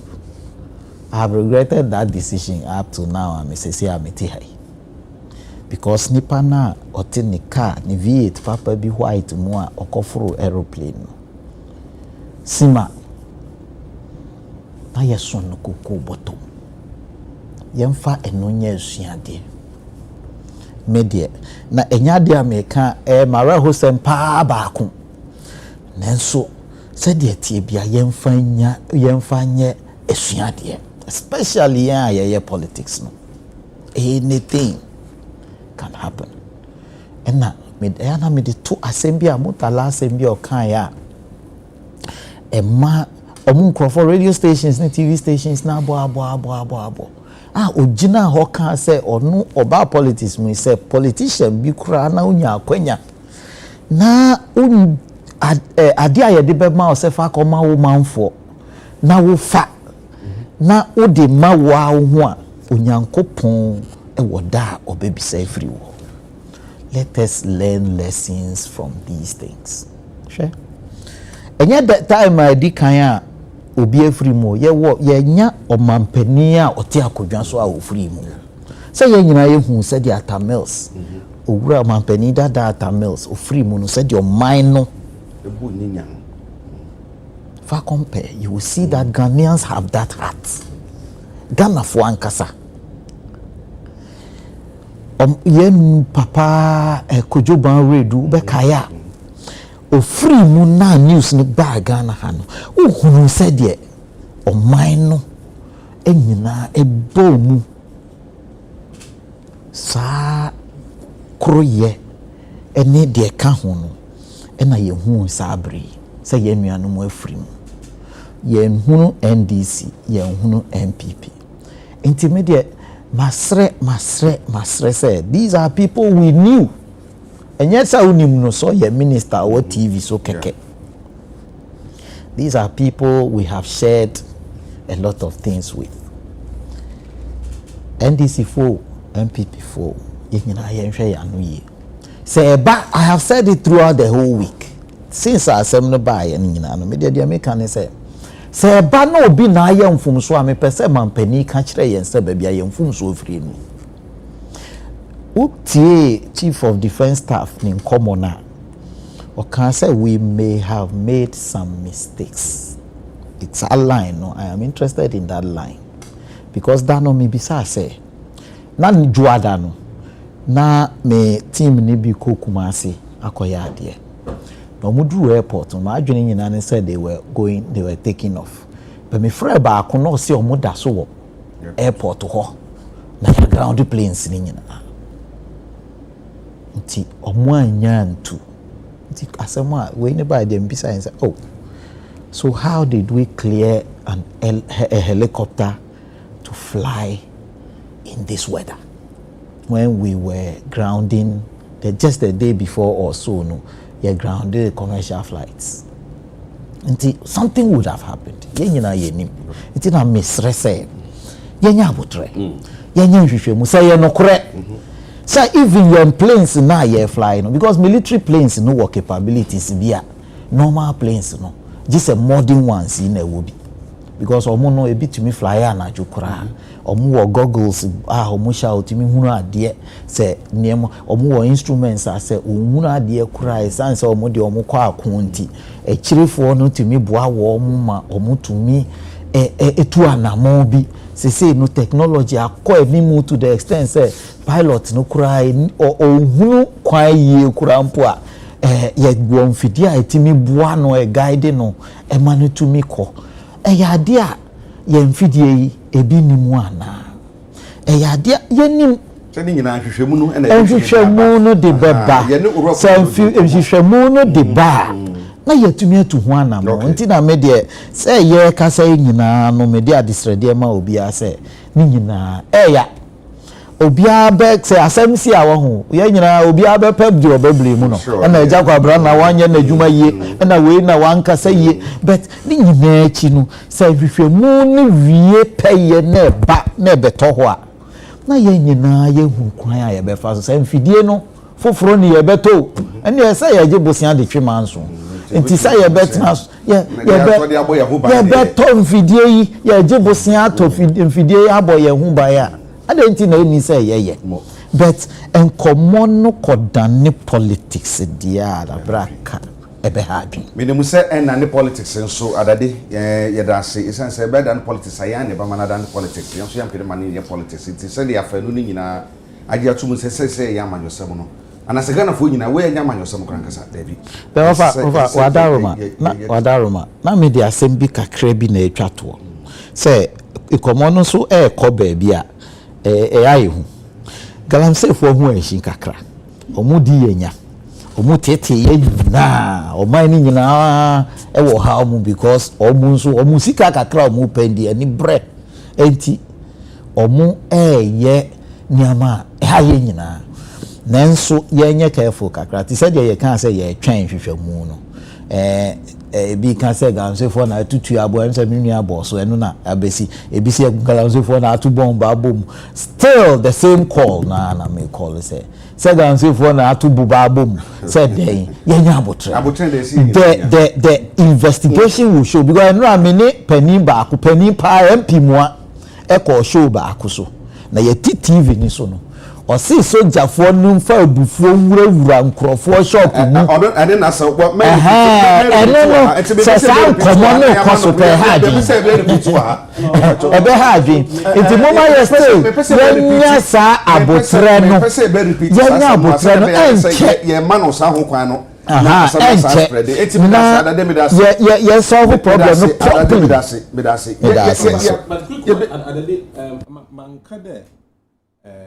so for na to obo according to Father TV3 reporter Ashanti regional reporter ono na oka de Oracle site one 40 minutes before 40 minutes before they go to the place on the part yeah but you say be to be ya kan nyina no ne ye de atwi adwena be si ade baako no ne galamsey ya kan ho asoma kan na yedim se galamsey say no say de ye hunu no wo bebia be fa bia wo ho ene okwan a ya fa so eye ho niam yedim se amanfo otwetwom kokogu because say omo say Cocoa bone lucrative granted ebinim so to galamsey no me pese ye hwe na ye hwe de toto the way ye use social media no e de ye niam afa ye videos bi ho ampese ye yi na ye hwe na ye tie se ye ko de tie galamsey no ni ye bia ekoba the way amanfo abuse social media no way cocoa a enkrofo no etwagu na twa no mu twagu ni nyina kire se cocoa bo na yeto mu no eso to mu twagu na wo mo de eduagan se wo hwe cocoa na do mu twa na branch no di fa so ba ko dance sia no wo se cocoa na gunhwire bebre e ba be so na nso wo mo twetwa ni nyina agu se cocoa bo no e fan kusi hin na ye danti no wo mo twetwagu se cocoa ni omodea se nyi omodea se wo hyeda no mo ye se man hyeda no mo ye no ye ni mara e ya de ba ko na wo hwe de omo ye sisi ya cocoa eye bibia eye generational crop eja me nana me papa cocoa a odua ye m papa be didi ho me sumi didi ho me ma be didi ho me mama be didi ho enti eye generational something a se metwagu na se mtu galamsey no gold no ho wi asase ni nyina sai eno anu sika na sa ahyegu you see me kwa I am free in 1996 satam na AGC ato I am free concession no mo ye prospecting na me adraf bako one of the geologists nti me call ho I am free was a very quiet community obia kwa na fomu ba na enuane wo ho papa but after that I almost started mining na nkrofo de omu gym galamsey gym no kwhwa I am free ne and I am free asesa kra ye be sa hwe video bi si CI abrante bi a wo kasa e de afa galamsey ditu na o se ni nuanu galaf me ka social media sam o se ni nuanu mu se yentie se do ka asam ni ye pa and then actually no do san de ka de fa o yentie no ni mantemu no ya galamsey ni this morning that's ohun soja ni anasa police no site no wo tu abon tu oku no se wo manso ni mantemu onya ya odi ye video no na asam afi na no ba no enye se bia asam da fam asam a emu du papa asam ehu yi pa bo onya kokoduro ena na make social media the way ania make no onya kokoduro na oyeye na ade ba kwa beto dwane se onipa ne ya de ne wi a na wasan twa no se me pa achew manka ne yi abrante kura ye video wie ye ka sansam huhuhu nyina wie ye no mum yenti do sanka ye chiri good evening for Mr. Ramo we apology later rema Ghana military and police service no Mr. Ramo nda ye ha bonte so ha operation bi Bahama aja nyina ahometie tuo nyina atutu ye enti aja ahometie enti ma me di hu bufo ebe ye video bi to online no so bikula no mini followers mini likes mini he ba me ye video ni de na me so e bia tuo na say the way obi apra wo na ade no ade hu ya oblen ye galamse boys na e wa ha no se ma me kula me fa ho ye video bi ade be to online no so Mr. Mo anyani da ho na say ya kakra bam tena dia me keka nyina no ase na bufu na America asa se wo hia galamse ni wo hia soja ni a Mr. Mo me pesa ma boss obium na ano me hwe video no later no kula no me hu se video na no edin ho na me delete here so not no be microphone so afadada bloggers afadada Captain Smart Mr. Mo the way I was me kan no na nya sa na me bi pa kira na se na ni mi trim se me ma bi adi bone me ni ano na mama ma wada obi so won kwese na ya abrante kura ya won na hu sisi atade na ohye no on sesa no bag na bonachi no on sesa no enti enye se bi oye wie na de akyen ansa na wo hunu sade na oye no wanye ne yie oye no anche bia ana sambe apologize ana so be pa ache minimum say anyo no nkwa no di kan dudu no abaye de ne wie a omo kasam no wie a na omo san atwa omo ho se ye pa ache na eno na me de ye say ebo social media eboa ama yetumi dissipate information tem social media nkrofo didi ho papa me hu abrante be nyaga nani ofialata na wo shop abuso kan na wo hwe se de wasi ahye ne ma oton no no de ato social media na womu a ebisa ne ma no bo nyina no enye ayi chuku unyeme na se o meka oyumufo de ebisa wo eye sedu eye kwatin eye mauli eye tete eye ganafo na ebisa odipa no niam na oton nti o use social media no judiciously e de din niam hodwa pedia ekoso yi no makan wie ma be pachew makan wie ma be pachew makan wie ma be pachew eboa yen 7 minutes yes sir see your constitution no man or guarantee freedom of speech or free speech the itumaka asam nyeda obi ala kawo asam shawo unu in the constitution no one kada say kasa sabio nko say sem yo say ka no constitution no say kasama asam no oto asum asama oze ekanko mpuntu ekoroye zebabra omanen onye asama oze mpapamu oze ewukaze oze iwu atete oze baba omanen the constitution angasa na guarantee and right no also you're responsible citizen nti me abeka bia no se ekane ye ya bo wa bado ankane ye ya o se de mbra onyinzi nti emeze nanse mbabu no wa social media no oya tete bebe na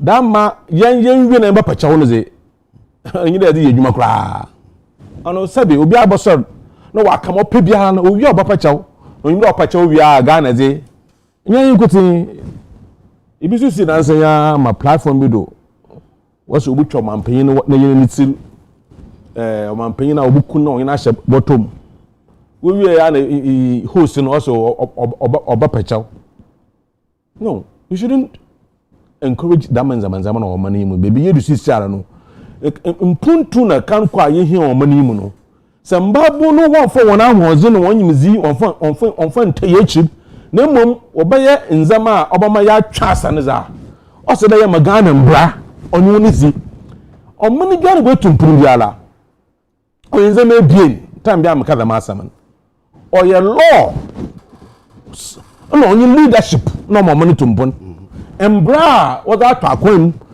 ɛkɔna ɔfɔdo ma mbra ni yɛ adwuma hey na mazi ebutuma wɔ China ebutuma wɔ Singapore no ebutuma Rwanda hey but o send there kwesi men say yai na wanye ne hwinti kodwo se yim de so ya wanye ne hwe na so kwesi men say yai se wo chiri tum o ma mban nyini zi na wo chiri tum a nche se kusuru ya bodun ho ebien ono ni nzama ya ma wa kechi wo mani mbabu no wa fa social media there or your platform asabi was it kan kose sam nzama nyanse bia na nyim na wa ko Agya Kwabena na hi woza mu hu social media and me bisa mu de na ba asem na papa kan ya nkofu bi you see this is well coordinated attack onye there or your well coordinated some came from international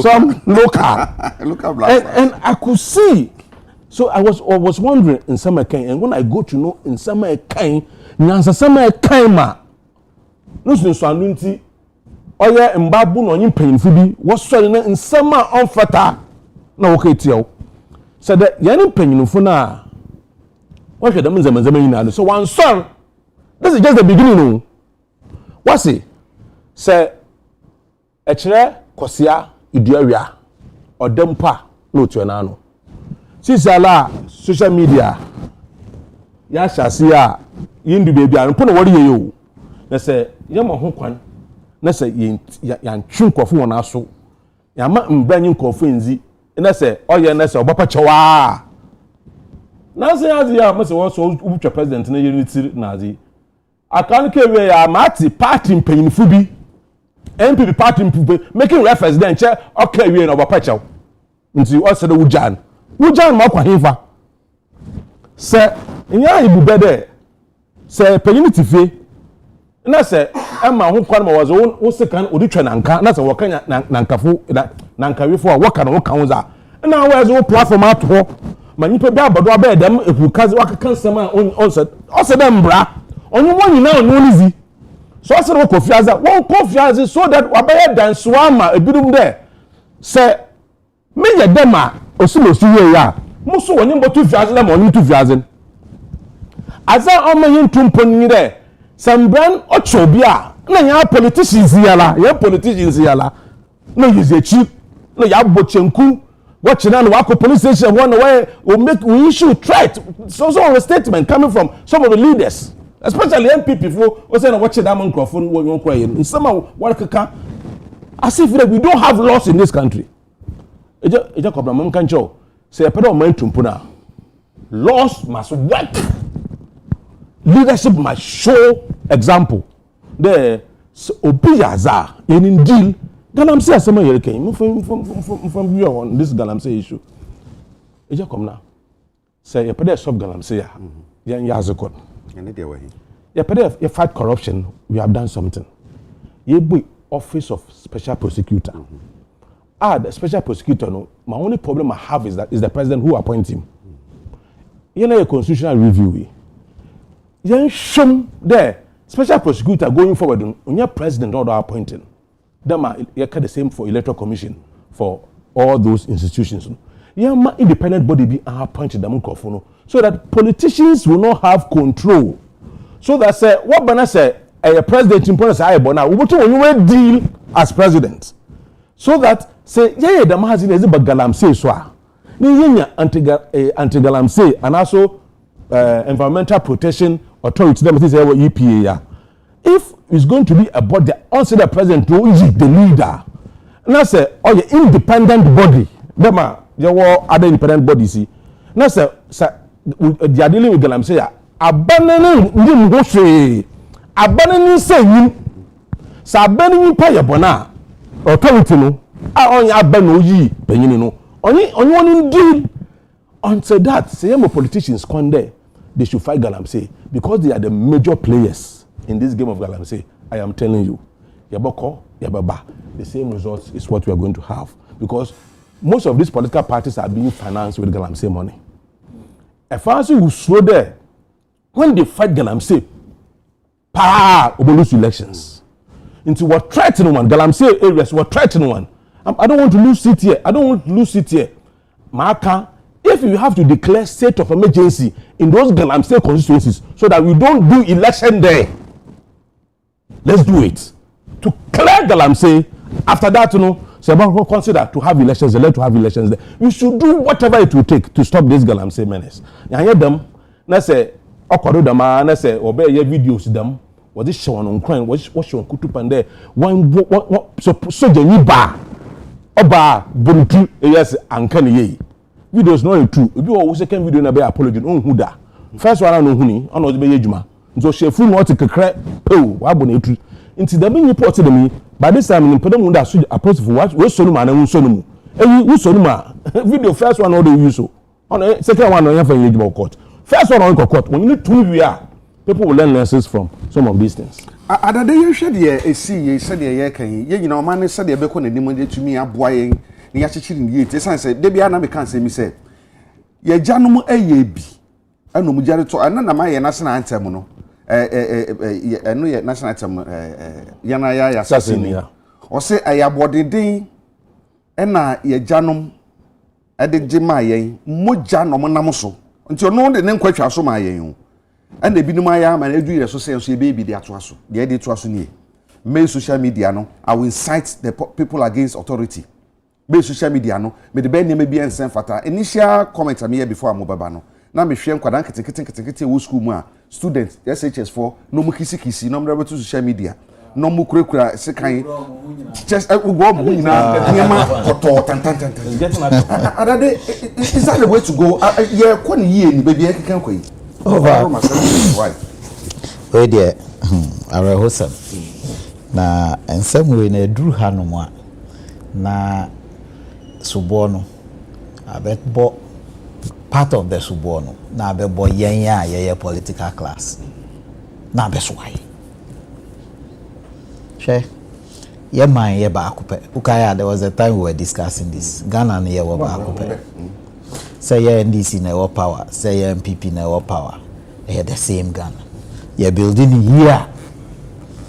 You're ni ankasa betwa swaba. Enya so mfa so. You're the adwinbone propaganda political say you're ankasa ye benya political gains plenty. Ni ye di be chichire o man yi nso a. Eno so ye benya. So mfa so pe. Hwe se obi di bone ni yeso ni pechi ni yetwena so a adniama mienu na eye de di kan e manipa na ankasa hunu se de me yi mi society ni mfo aso de toso mienu e ma obi a ono so gina nchen a wo hwe no ehu se hey asimasi ye sa na yeso ni mu no se ni e de ye no enti se mi koye bia hwe koko ya ye twitwai ofasa nya video we nkwa na wahu me mahu videos a emrantie no gina koko afuo mu we kra de dikan ya me hu ni omo so mu twa ni nyina se owura mampani ane finance minister ahye won boss obema on 6000 se wa ma on 6000 dia ye twa ye galamsey mahu videos bi we de dikan ya me hu we ni but mahu other ones ya hye ni boss ye be man 6000 na ma de odi asas and a man nya nwanwa be bia ye koko ni ye heavily laden with gold. You can't have gold wow. Be bia koko ni sinu enti no ye de politics akọ di bibia se ye nuanu mutrim enti no omo sha ase edi boni koko yin so ti se de nunu aka ye am say of how na aka ye a generation a yen nanom and na koko no will continue gold no besa obo say duru ba bi kura na yesi omunya gold bo ase bi ana me bo na companies no for there because gold na san they don't have commercial quantities bi it is say who say gold no besa by then na wa say asase na manka ni banchi kura udi siso anyeye ba ya di bibia hye ni trim enti ni boafu enti say ye kan sem bia koko nsu the time I make it sir statement no ni edim say koko no ni bo no be cost rich na ade be chi na atofom e bedroom rebi no na ye bibie wo ho yenim de enti akoko board omuma a prize a guaranteed said ye be a cost row e ba for mu at least afini nyina no ye betumi ato ana ye betumi aton koko hwe de medibe mfatu de toso mienu a medibe e hye obi kutu paman onu nso di boni because you hwinsi ye de ye ni mienu hu odaseni a esasem ye betena table yi hu aka a o ka che yi sipani a onu abranti a yakofa ne nchen se brabehwe elections so niema o kakra ni omunya electoral commission officials so san crofo omuhwe abato so no na abranti gina no ho branti a wa bo no se wo meku we will kill you video no na babia nothing happened or nam ho free obi koye bia na adwini beye ne se bibi besi nti abranti na o so yelu no o se oku no hwi nti yeah he said it yeah, he said it yeah. Nothing will happen. He said it che sa me ma unfatu hu che how akunsi asem yesi ye o koye de okoboa ne nua oba na odi akọ election obewu so obewu ni o she is not directly involved ya chi na no videos no na ma pontin hwe si that is why the boy can say onya na kuno bibiansi pese ye chi ba akupe hwe emre bi atwa mu em say wo mo table ehu nyina bi em say obi ani afi kakra Rollins time a bedroom rebi na armed robbery beti at say me kai guy 83 yeah me work form 1 na ono form 5 now to say be mani omukoya armed robbery on the Shy Hill roads they were shot. That was how armed robbery stopped in Ghana here. Etwobe chaya check akransa na yesan ate say. Yeah. Say Sunday na oya omdo ko for arrest squad. I'm telling you, when they were arrested, none or you missing no or form 5 no na bo no mu buy anti sa guy no obi aniwa no wa me badge no one we fini that. Asem ni see here no. That was what brought that thing on its knees. A bedroom rebi nti over em say obi a what table hu ni me be adwen say galam say yes ye best stop wa me say ni stop ni here din be say ye sha ase na be ye say ye chiw say wo na wa amnam say wo na finance say wo na wo ko high excavator man nipa no ni ye betwen wa so a by this time anka asha see ba from ya sha see she excavators ni ya chichi bidi wo mu court jail bi oje politics ya ni they can say abrante na ogina teche ni na enyo no na bia of Kwabena o say me ameti hayi o say kimpin kura ya kire ni miminim be kimpin ne de o wa kire nti ya be ja abrante no nti abrante na o ye galamsey na ogina amana no na o gra video o de phone na si ni so a o twa video no ono fa me ho so ye small boy obi wa chira ese ono na ekoche no nti ono na aye bone politician bi na aye bone oh yes nti politician na ye nkoche no owu akufo ado ni na aban mufo na aye galamsey ono ogina amra nim no onye ono a that is how politics have come to kill us as a people. Since the day me say offer aviation assassin so I don't know whether here or on another platform now me can say obi friend me say in fact immediately government changed member sharks excavators are moving into western region ti da me say owura last minister yeb press conference no Kempinski no me catch the host na me show no so say I told you so because I was on your show. And now me catch us obi afre me say the way excavators move aviation assassin so wa dentals is here excavators na yes easy esi ho no who excavator wo ho na say si ho che nti bia rasti atete pro but ebi biara a move bia free ho I am telling you go and check say the one am it so it's a problem yeah my politics na di animu kan na o man here di ani o man no ho do ya to atwene nti abrante young man na yes asem say me can asem bi na me dey me can say the intelligence of our people womo a omo TV ho omo tie yensesi a no enye omo nyina na bia omo nim de ana omo adwene ne te say yen de ya ye de ti hai nti say me te hai na ma no fom na me ka asem bi a ensem fata medru abonte mesi free hanu mo akofom ho no na obi di boni bi wo baabi because na adwene ni se Kwame Adade kan no UTV wa kan no UTV ni de say ye ho. It is the mentality me a menya opportunity abetna TV so yi obi ho me say ni idol o wa wo TV so na de obeka ne ye nokore wo baabi o.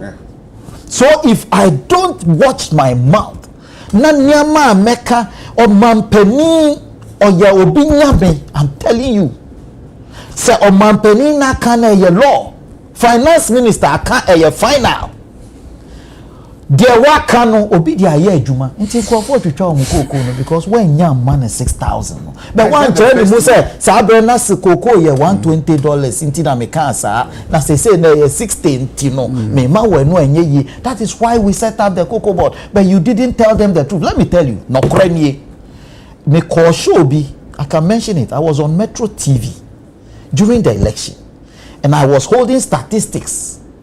In 2022, any gold and commodity butu ye, because 7.7% of our GDP came from gold alone.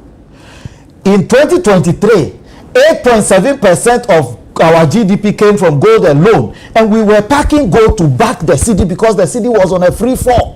Until kasa yembra gold ni yang declare state na yembra no crack.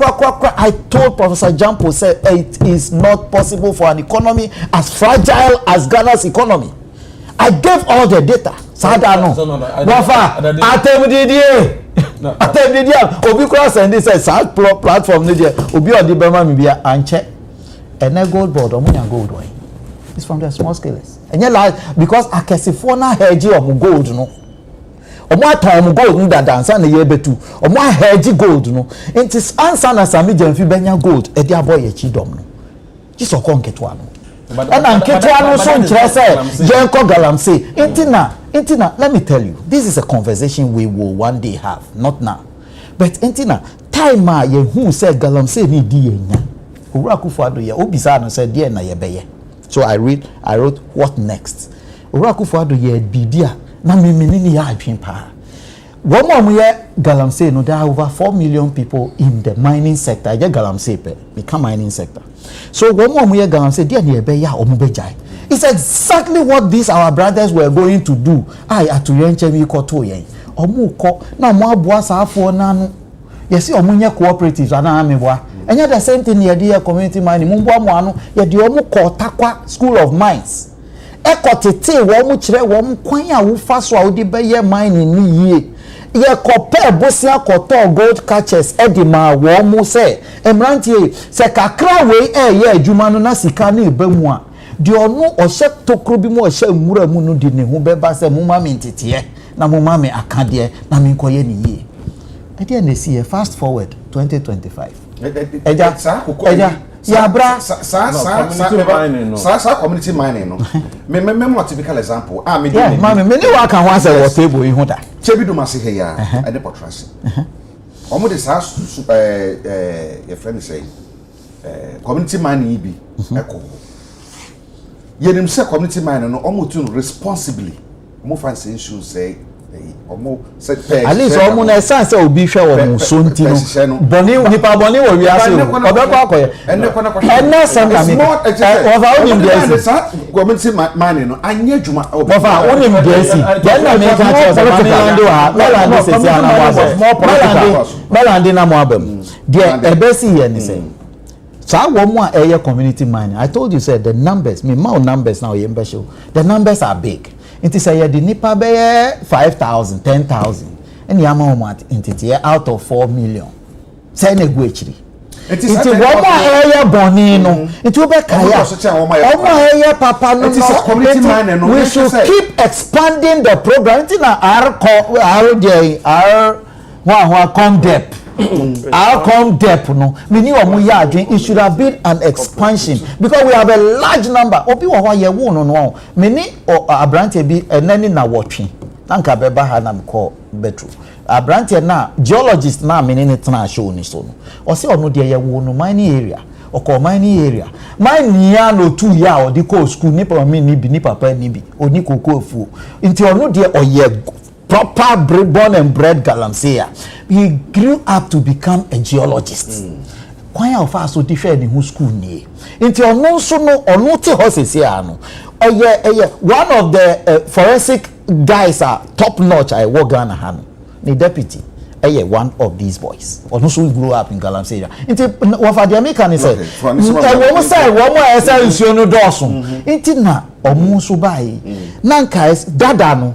Ye mampanyifo ahwe omo so. Now out of the 3.9 million now still omo say nsuo. Dada no omo dwuma omo ye no. E say I na make say dada no say nipa 1,000 and free 4 million more. Nipa 1,000 na free 4 million. Aka say not a single community mining area obekwa baka say omo mine responsibly, not a single. Me say maminka. It was politicized. You are looking at no, don't go there. I don't want to go into let's say the American said our compass, our com dep na ye koye. Our com dep no president ni omuti ho. Okay. Inti no say obi mensa bi wom na mensa no yama no say mine ha na mensa na akọ mine baby foforo no another matter.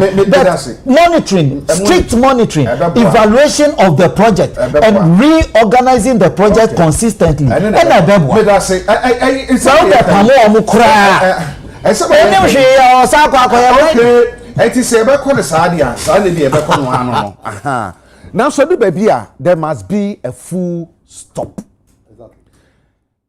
Owura akujeto ablakwa ekasen bi efa mampani mahama say oso wasi ne boso he will fight corruption no na so do sika na omo hwe tia wa ne emra na femenko ono aboso.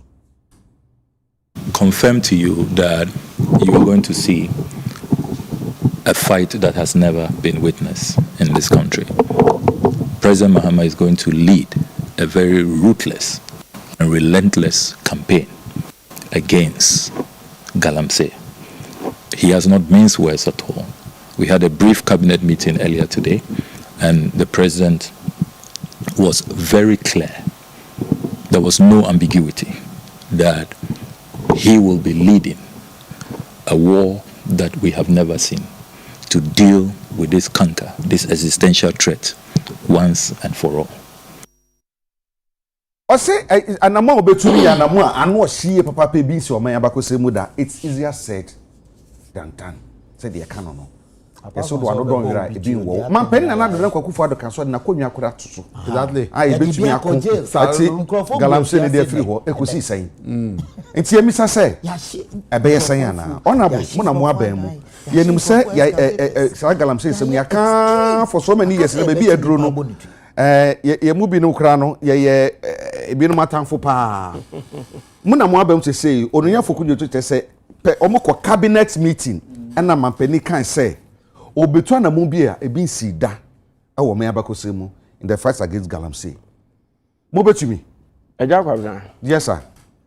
Mame na wasivio Me da say na me more 7 minutes and I eat 7 minutes. Me nua da de kasa o kasa che. O kasa che o kasa che. O ze na ma yedi na na metia. Me da say. Agya Kwabena. Yes sir.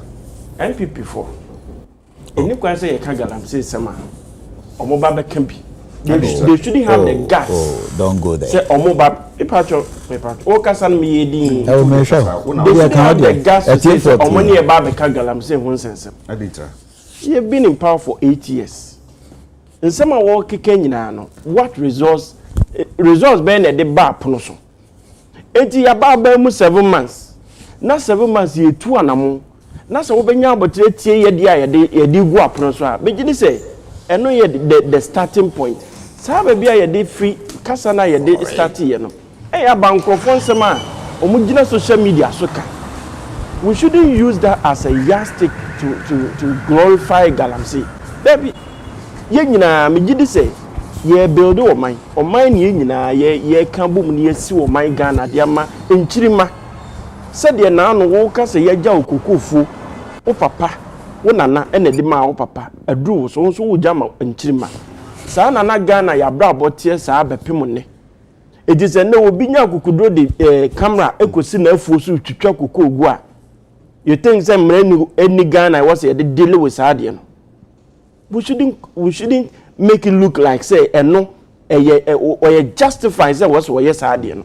nipa ne ya ade enya yense kire ye bone yen kanche nipa se de wuye enye me enfa politics emesha de mu en glorify ade no mesrem na before me bagalam say nsem so no social media bibi ikoso na me nu ebo ka asem bi se ye nya abotre na yan deliver saade na yan tu ye bo ase ama saade na ameye susudua bi amfa magana dakro ye to na social media na ye dia organize aban agu atu aban agu social media. That's a fact. Enti saade no enya eno na me pese ye tena table ni e kan se oman se ade no enye we shouldn't equate saade no to galamsey e totally different.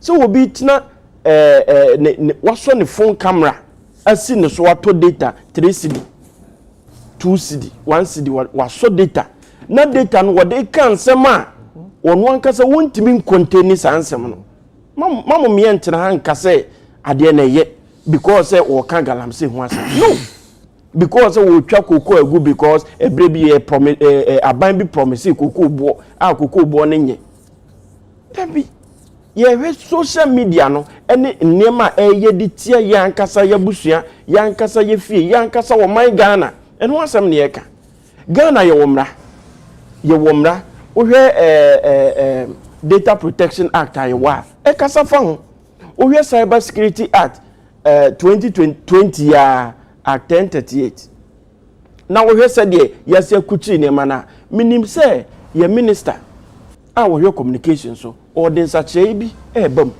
because time I year 2020 de no na enema bi fa social media no na wo ho de bat yan hyeda amana ne sobo no anye kese te se de na yehunu no enche bia ehun sembeba parliament ye be te se de galamsey hun sensem ye nua mutala bills bebre aba ye we are in the course of say ye revise some of emrana ekutia galamsey na yama na ye chichirebo ama wuntimi nyam hu ba bia anya den entwa yeguso ayeye enti se obi de social media no de kan asem bi te se de na sen ye aturenchemi to ye utie de nipa ne ka efa social media oso ne camera ana bi mu ye group TikTok host to ye na utie se mo kan oni sa kwan no se wo ye sa ade no enti ye national security apparatus no omo ne yes omo kena aka cha omo say obi yes ade na mamu me ntwentwen so bebre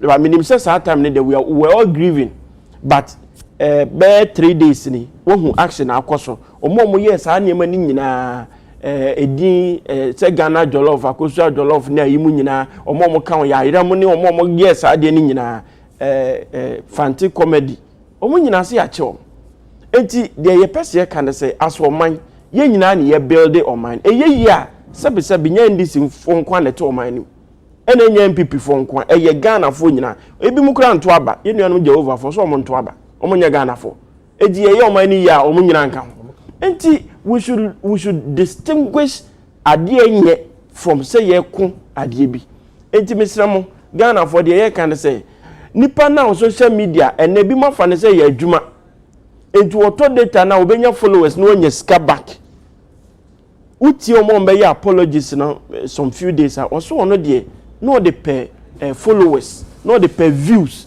because and no monetizing social media no enti program ya ebi hwa no social media meboa enti eboa ma UTV for say omo do sa threshold that was omunya ska omunya enti obi so fa ne say ne ma me so metra social media na me so camera nsi me so na menya bibia me ka asem bia na akọ viral na nka nipa di akire na obi ehwe na me manya sika saa de ne wo se ye crampo ade ne down saa de ne wo se ye twe aba nye de boss ade no na nipa bia anya den anya ne se metwa metima ye bibisa ade akomani afi back to galamsey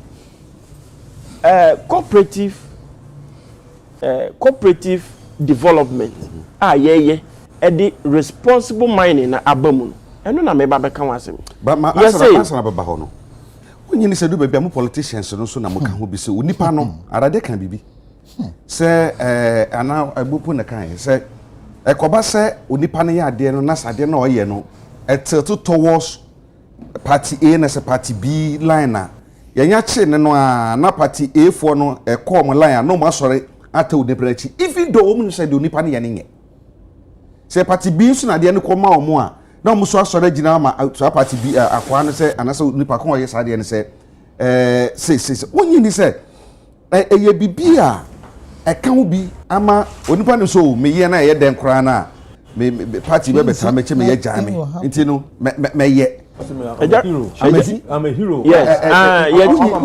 I will be popular. Agya Kwabena, and one I'm making. Say, and now no ye no, and yet, and ne, and not sad and yet, the onion run, and ne, and yet. It's yet, yes, it's a money and cast some and chain, you almost said your moyana, and yet.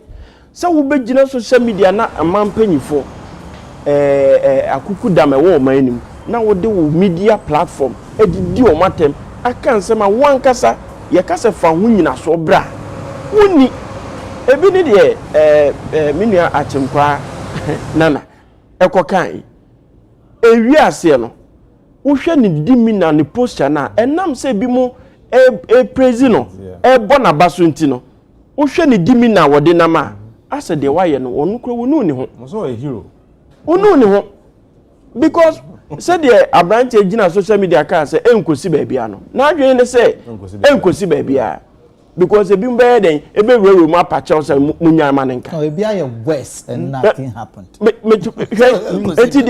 can say it is not as if say ade na enye no ye glorify ade no.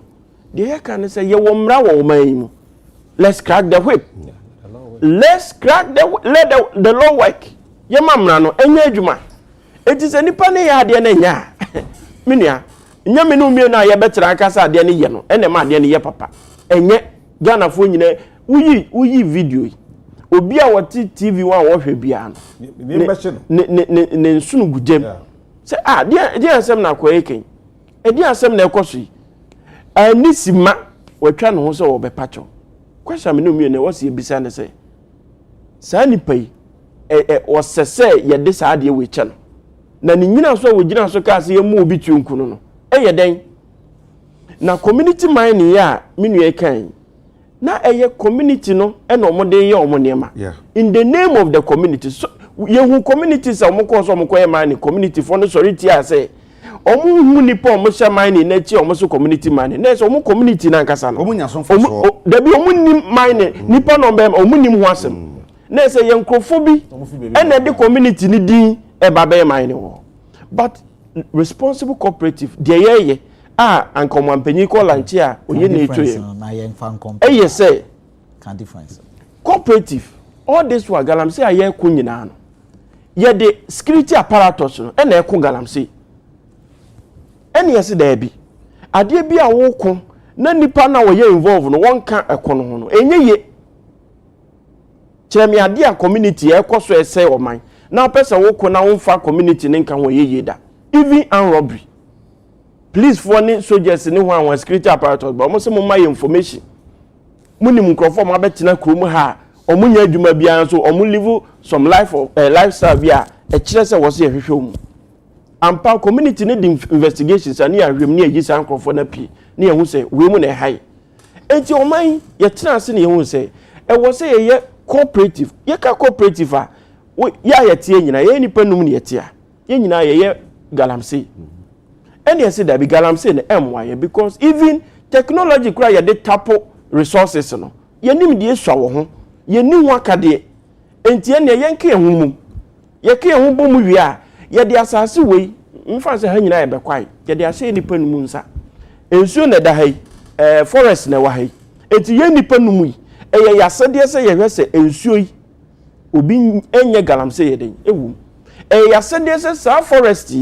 even though say permit or no permit ye hwese obi monwram emeye mining so this is the cooperative ye ne ke ho bom ni aye sa adwuma no the security apparatus will only come in and be kwa ye hu se mo develop sa nema na ye de amamo no enti this time round wono aduane na ye den e bebo and obi anso ni mo wo ye mining na opese sa de ye den e bo no enti wono be protecting the space na owum no the difference in say ye de adwuma na se mo abo ye mining no ye de asem nsa without any interference from baby as Yakofa and Kofa Basso, Mumu and Maya mining. Everybody never understood that. That's the problem. Minerade, as some Mudika Kai, any the year Cassian,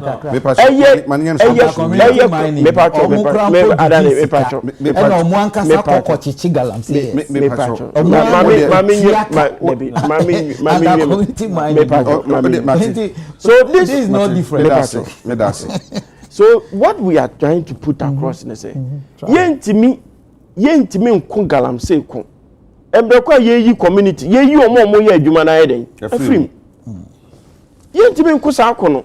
And I'm telling you, say after incident ye see, Minister Baba confirm, and I've said it on numerous platforms, say the fight, the wage war na yebe wage against galamsey no, a very brutal. It should be. A very brutal. It must be. And no. So we have to fight galamsey. And then you can fight it. As long as you are making this political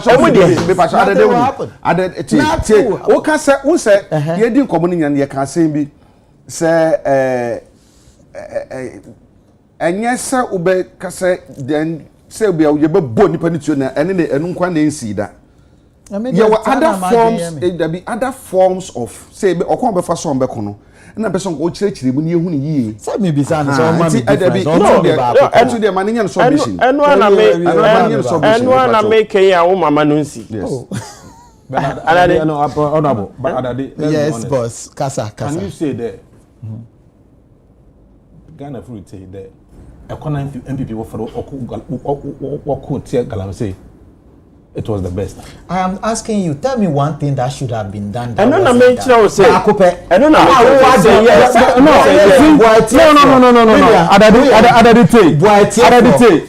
the outcome. It is the outcome of the action. It is the outcome of the action. That determines whether Isaiah is successful or successful. It's not what you did. It's the outcome.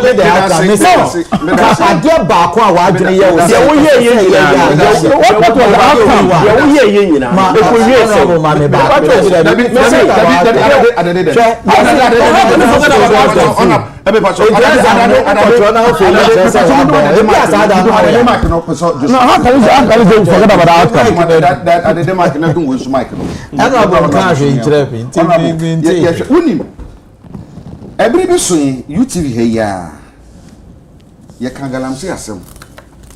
Atemu a omudi ya nya saketwa ama the then regional minister kra kan say eye subonten ankobra eni ate na yen na yedi tro e kan sama nya no kore sada no a na yen na musini a wato e mantemu e ko gina the same ankobra na so afo no kan wasem say eni ate na mo yen na yedi tro say eni ntiye no okogina ho na otwamfonini ama nyina di eni hwe na se na nso netie no sanity. Enti America say, edu baby a politicians asem no, mu be kan de but in reality no, na ga sanity. 2 minutes na me ko doko so na fe yen sorry.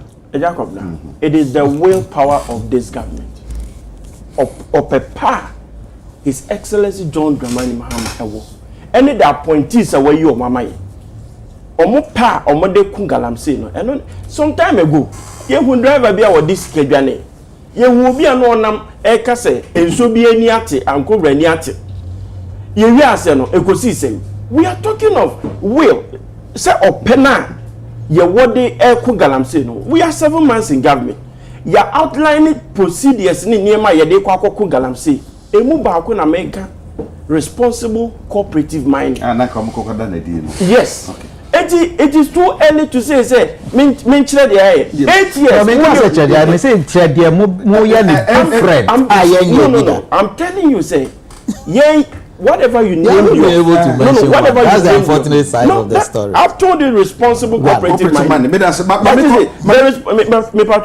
That cooperative mining na ye kan And also who say you can't compare that to community mining. Okay. The difference they say. I'm not interested in community. No, when I person when they are looking tell me one thing that you believe you are going to benefit. Oh, wow, 2 minutes now. Interrupt me. Jamaican. Oh my God. Eyi mama no mi. Okay. Na yen reset agenda. Sebi.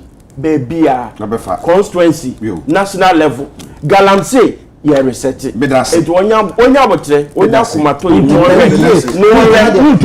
galamsey the president defended him to me when he was doing galamsey. Did you see him to me? He has not been able to prove what that wound to me. He was doing galamsey. All the report pointed to what I'm saying is we voted for you that we want to see the microphone. Doc, with him. Yeah, some na nego. About just more can ye. A yenibri sempa. Listen, say, a book can say, me say, video soon me no ye.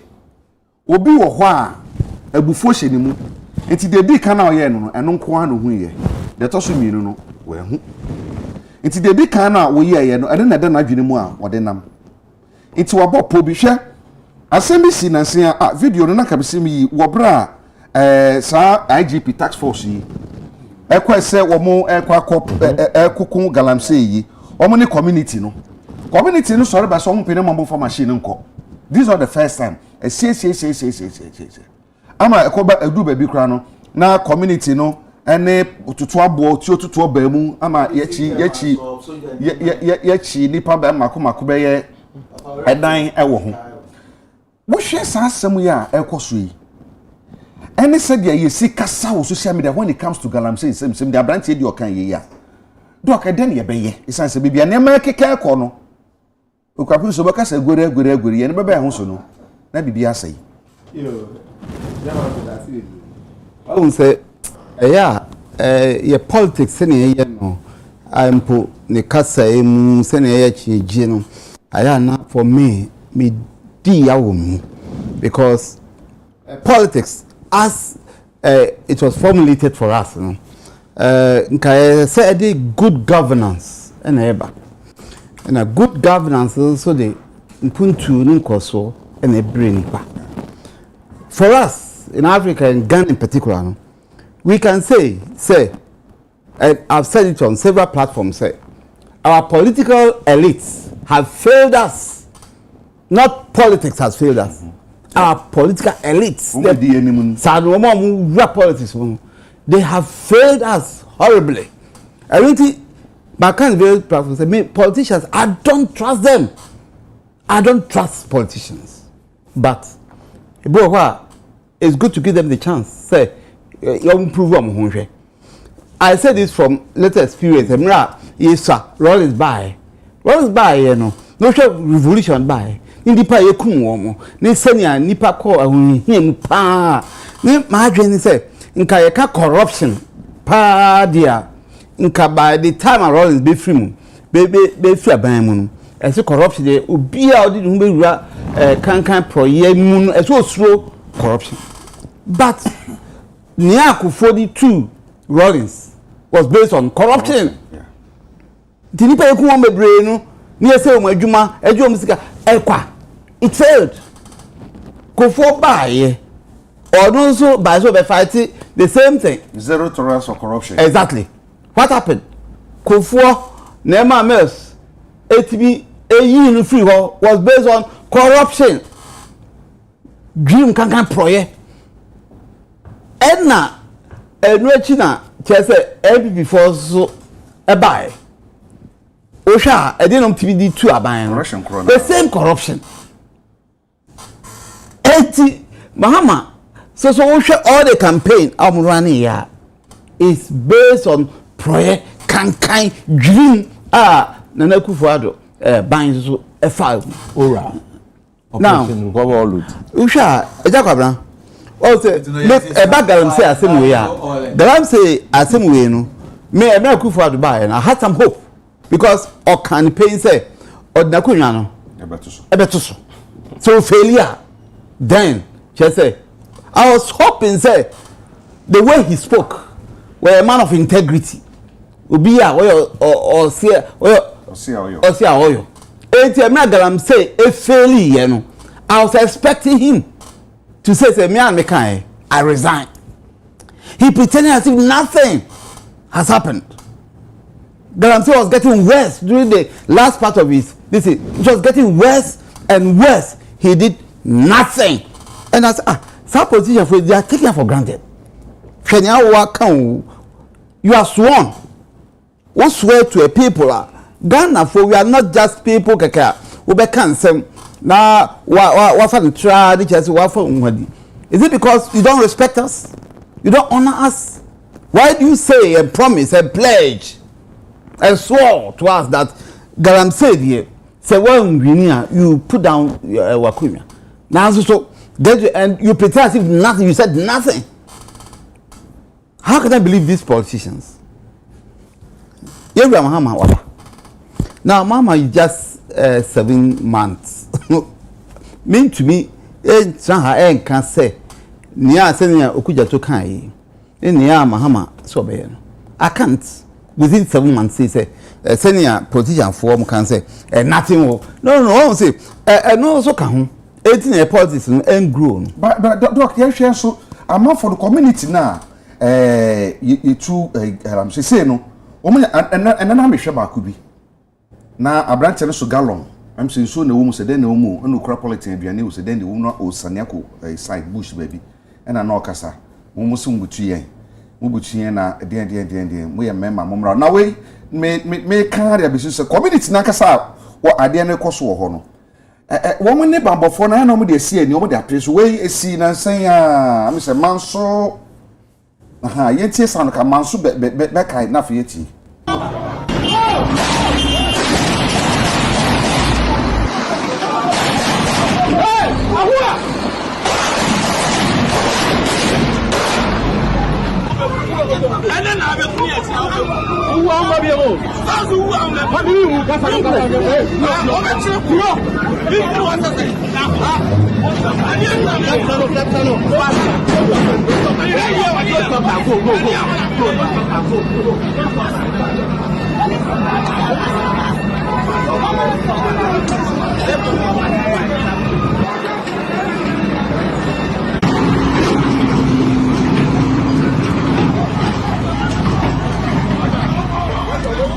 I like it anyway.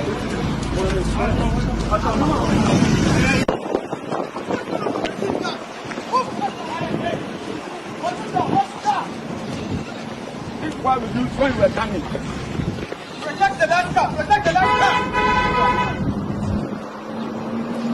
Protect the landscape!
Where you dey see Kroni de Monteso ewo Amase South Mensimu ewo Asante Mantemu sada no mo chi nipa 9 an assembly member no kam assembly member na no shata de kokko ewo soro na manfo no ka bi foforo so mo ti sanua e de ko show mo dan in December ko bi no mi exam but me pesa be say bia ye kan no asem de na make me generalize na ka say those who are involved woman eye Galamsey no e ka me say woman anya akokodro bi because survivor enu ni ho a enti ono so na dua na bebo ne de e ono so nkwa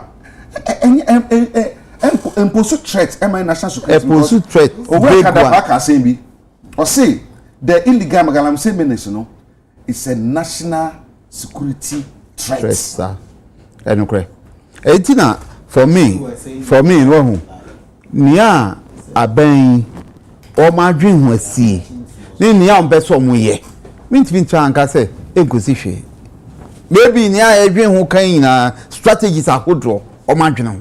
I'm saying this about Bernardo because he said something and 8 years I see how and your kind no so no kind bam say bit can emphatically say amaka mahama fe no waka I feel no so madwen ho the o madwen ho asi mede man but I think me Christian no e bonfire me kai no say nia wo ye one thing he did I manage ho say e ba call western off na okohu say the deputy chairman of the party, the national organizer, you're involved, no? He ordered for investigation. Now that alone, no, give me some confidence because other people never did that.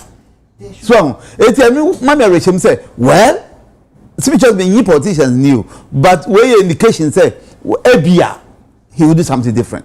And so, me to be trying to say, oh, nothing will happen. As the politician talk, no. Let's give them a chance. Let's pray for them because near a cost what I'm saying many see and a national risk disaster as I will be BI as I say yeah so when go see aga Ghana for na ye what big issue when ya every my p when nipa ashom kwa wo entimpa hen e betina side ho aka say go see aga why na me komai why they may take key steps and our policies are a bit to me ama galamsey yet to me so aban the nya vote ma near that this one or can be a fast one we can count on we can me as an individual me politician no na me Christian say me bonfire tewachi but I pray say aban no especially our president senior was start with his own party party hierarchy for no involving galamsey no nka onya kokoduro say nia esenim wa lose party na lose nipa o we nya agra edidi agro and asani pa ya omsho mo kwensi let's look at the dynamics omane boama a defense minister and strategy somebody use the ISA operation no oka ho Alhaji Muniru ono so national security coordinator so ono so e security okwa strategy ono so ka ho and mutala share environment yes it is strategy it is send the over sapon on Asante regional minister da nti ono so no oye obi a wabin onim send the Anabuaji was the one who worked on this Anabuaji so and eti say send the past 5 years free mu precompensation no one or the other na affect operation no na say e be affect na dia na say ye na ye tumdi esi ano ye bre na ebe na iti say onya kodu se meye na ejabi wo ejabi tiase na on strategize na on hihye niam afoforo the same o dey say nim say obekon ye dey be on python nachi but we just say o dey say ye oya nyame so be boa no because na e cost no enya ade e be boa my Ghana people have died from it people are suffering from it daachi perpetual suffering edi garanti echi enya ade isi di ho agro nti obi so obey bibia me try and condemn to me yehwe ana nkosi aga ebi ma ba ankosi aga we so baby okay me monpaye after the time ho ne wa se bi kan ebiti aka ya bre no susa ya bre no susa na wo ka se ya che o se ya chi nipa for so ada no nti yehwe de bisi we de pepa ye wa ye de ko galam we de ma me sere na ye fa be omo na mo ya kin ya fa tutu ni bisi adade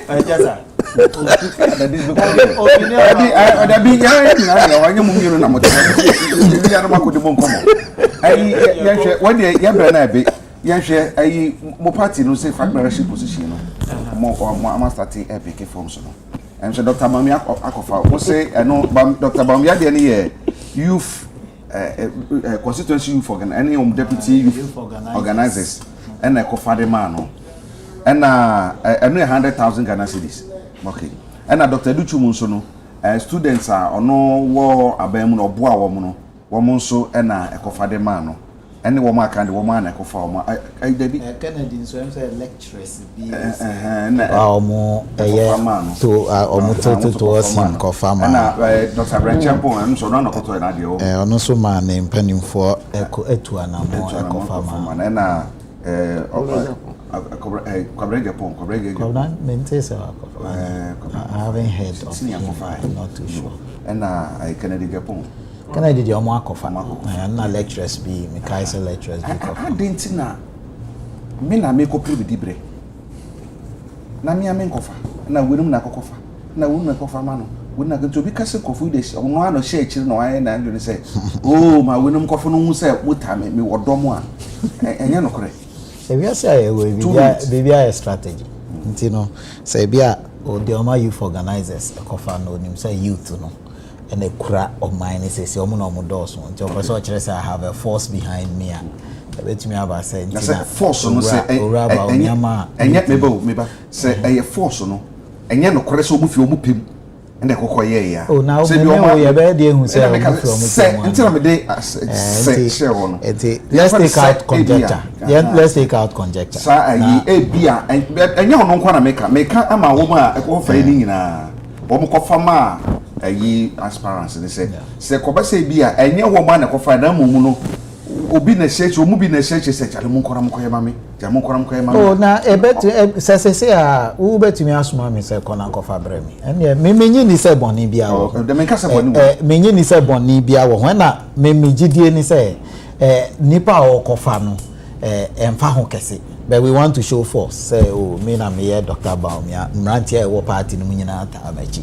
me na me so and so e bia nimdifo lecturers e wo party no nyina ata me Kennedy Japan mechi owura duchum nso owo we no ti say dey kasa fa owura omanebo ama ho no owura duchum ye nim dey scholarships ni nyama ono ankasa efuri ni pemu ni botom e dey abo amrantie owo a whole documentary on it it is say amrantie we super so much Ghana for say papa no owa abadaye ni yemu ye intino muma ye nto abama no na obebo Ghana mabuna kwan bia wo faso bia wo dey be win election no omo emso omo be deploy those things but over me 2 minutes no me dey 1 minute to so be bibi for fraud ye be o ba wie flag bearer no ye be kun galamsey ukwa me nkra ma na akoma mampeni misre no ya mean Abanga have been implicated by the people on the ground and the communities or person kun galamsey onye hu bibi ne party chairman na so soja ni mene asrafo na ye say abrante and dey so di na no na kan bibi keke e na say akọ viral but you video of a party chairman constituency chairman okura soja ni na okura tu na okokun galamsey ni mu a onyana abubo no anisa na soja fo gina ho no mu adane ma opeso okun galamsey a if you don't fight the people in your party charity begins at home untumi fight you bia menko abontin when your people are in the mad honorable ye hwe nipa kofa na we afama we say your Dr. Baumia your Dr. Duchum your Dr. Brian Champonti doctor for ye miensa Dr. Biane bibia the doctorate no obi efa bia obi dey medical doctor bi dey we bi dey IT we say economist doctor omunyina ekoko now we say astute businessman yo yeah dear say wisdom for doctor anko yo mo ye bia no se bia ka bi mamen ka bia mambo no e be hyemu kina ama ye hu se Ghana we understand multi-party democracy and we are all for it but the be kan say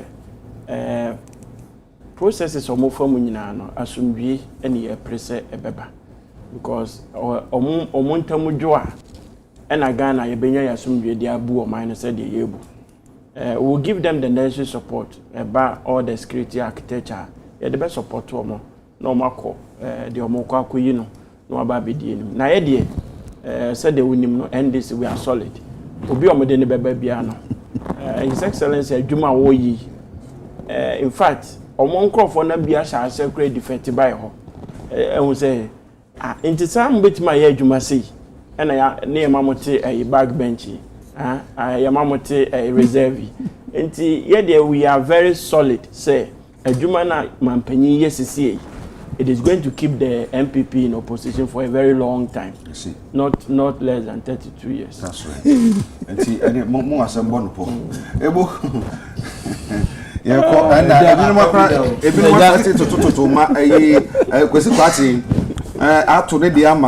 say no work of park one no say more company no so second chance ma obi so say I think miracle abaje so aka bi dey fa work na Japan say ye kasu edibu oman a enye sa su dey ban na edibu oman ene hu nse bebre ato ama na atuma ne na asase anisa 2 minutes ni sorry yeah Jacob now. Yes sir.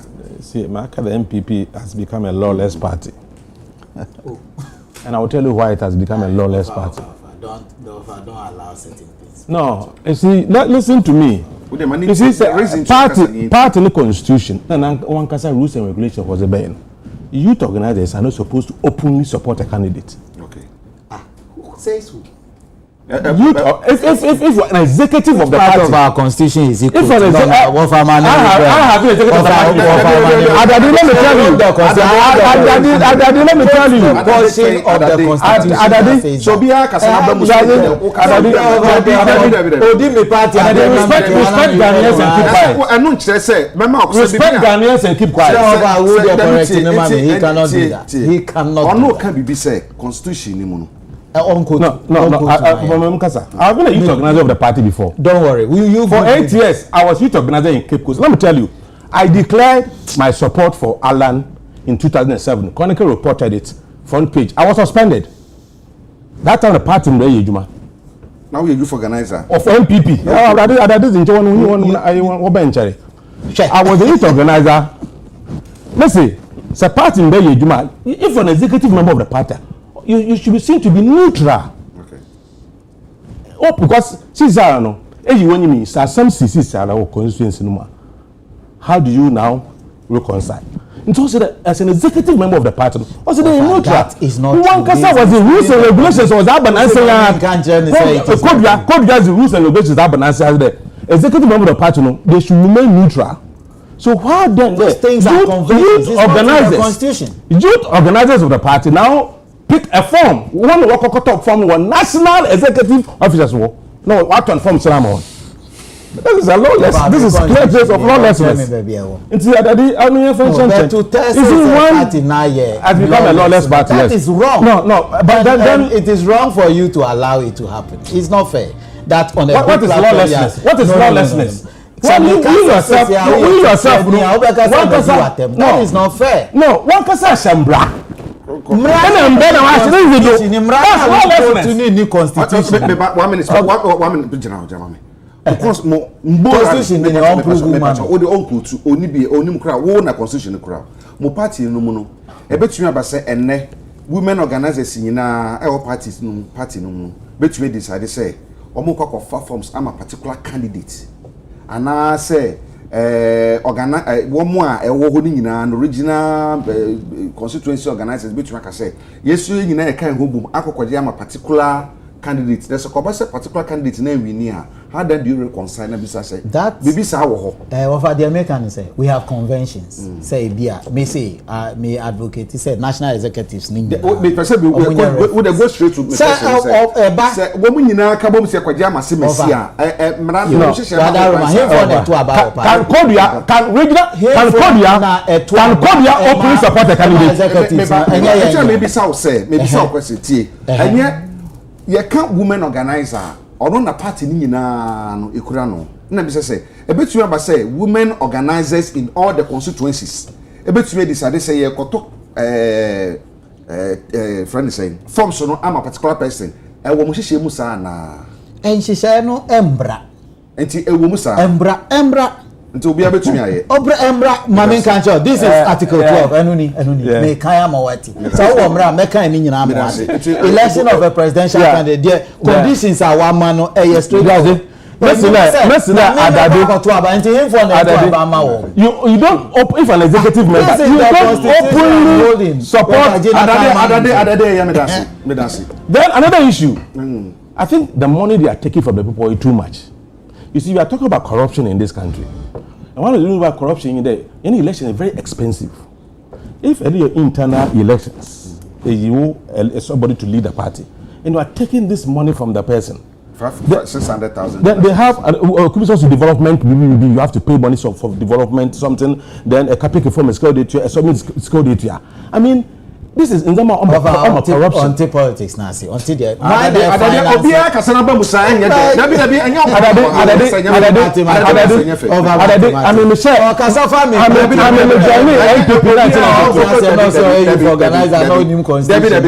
I'm joining party 1992, and I was an officer of the party.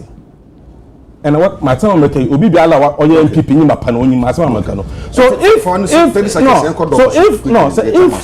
say ya madam sikasam na azi omo no mudu dama na say nkofu nya dibi o abazi na obe they will coup. Okay. On corruption cracker channel for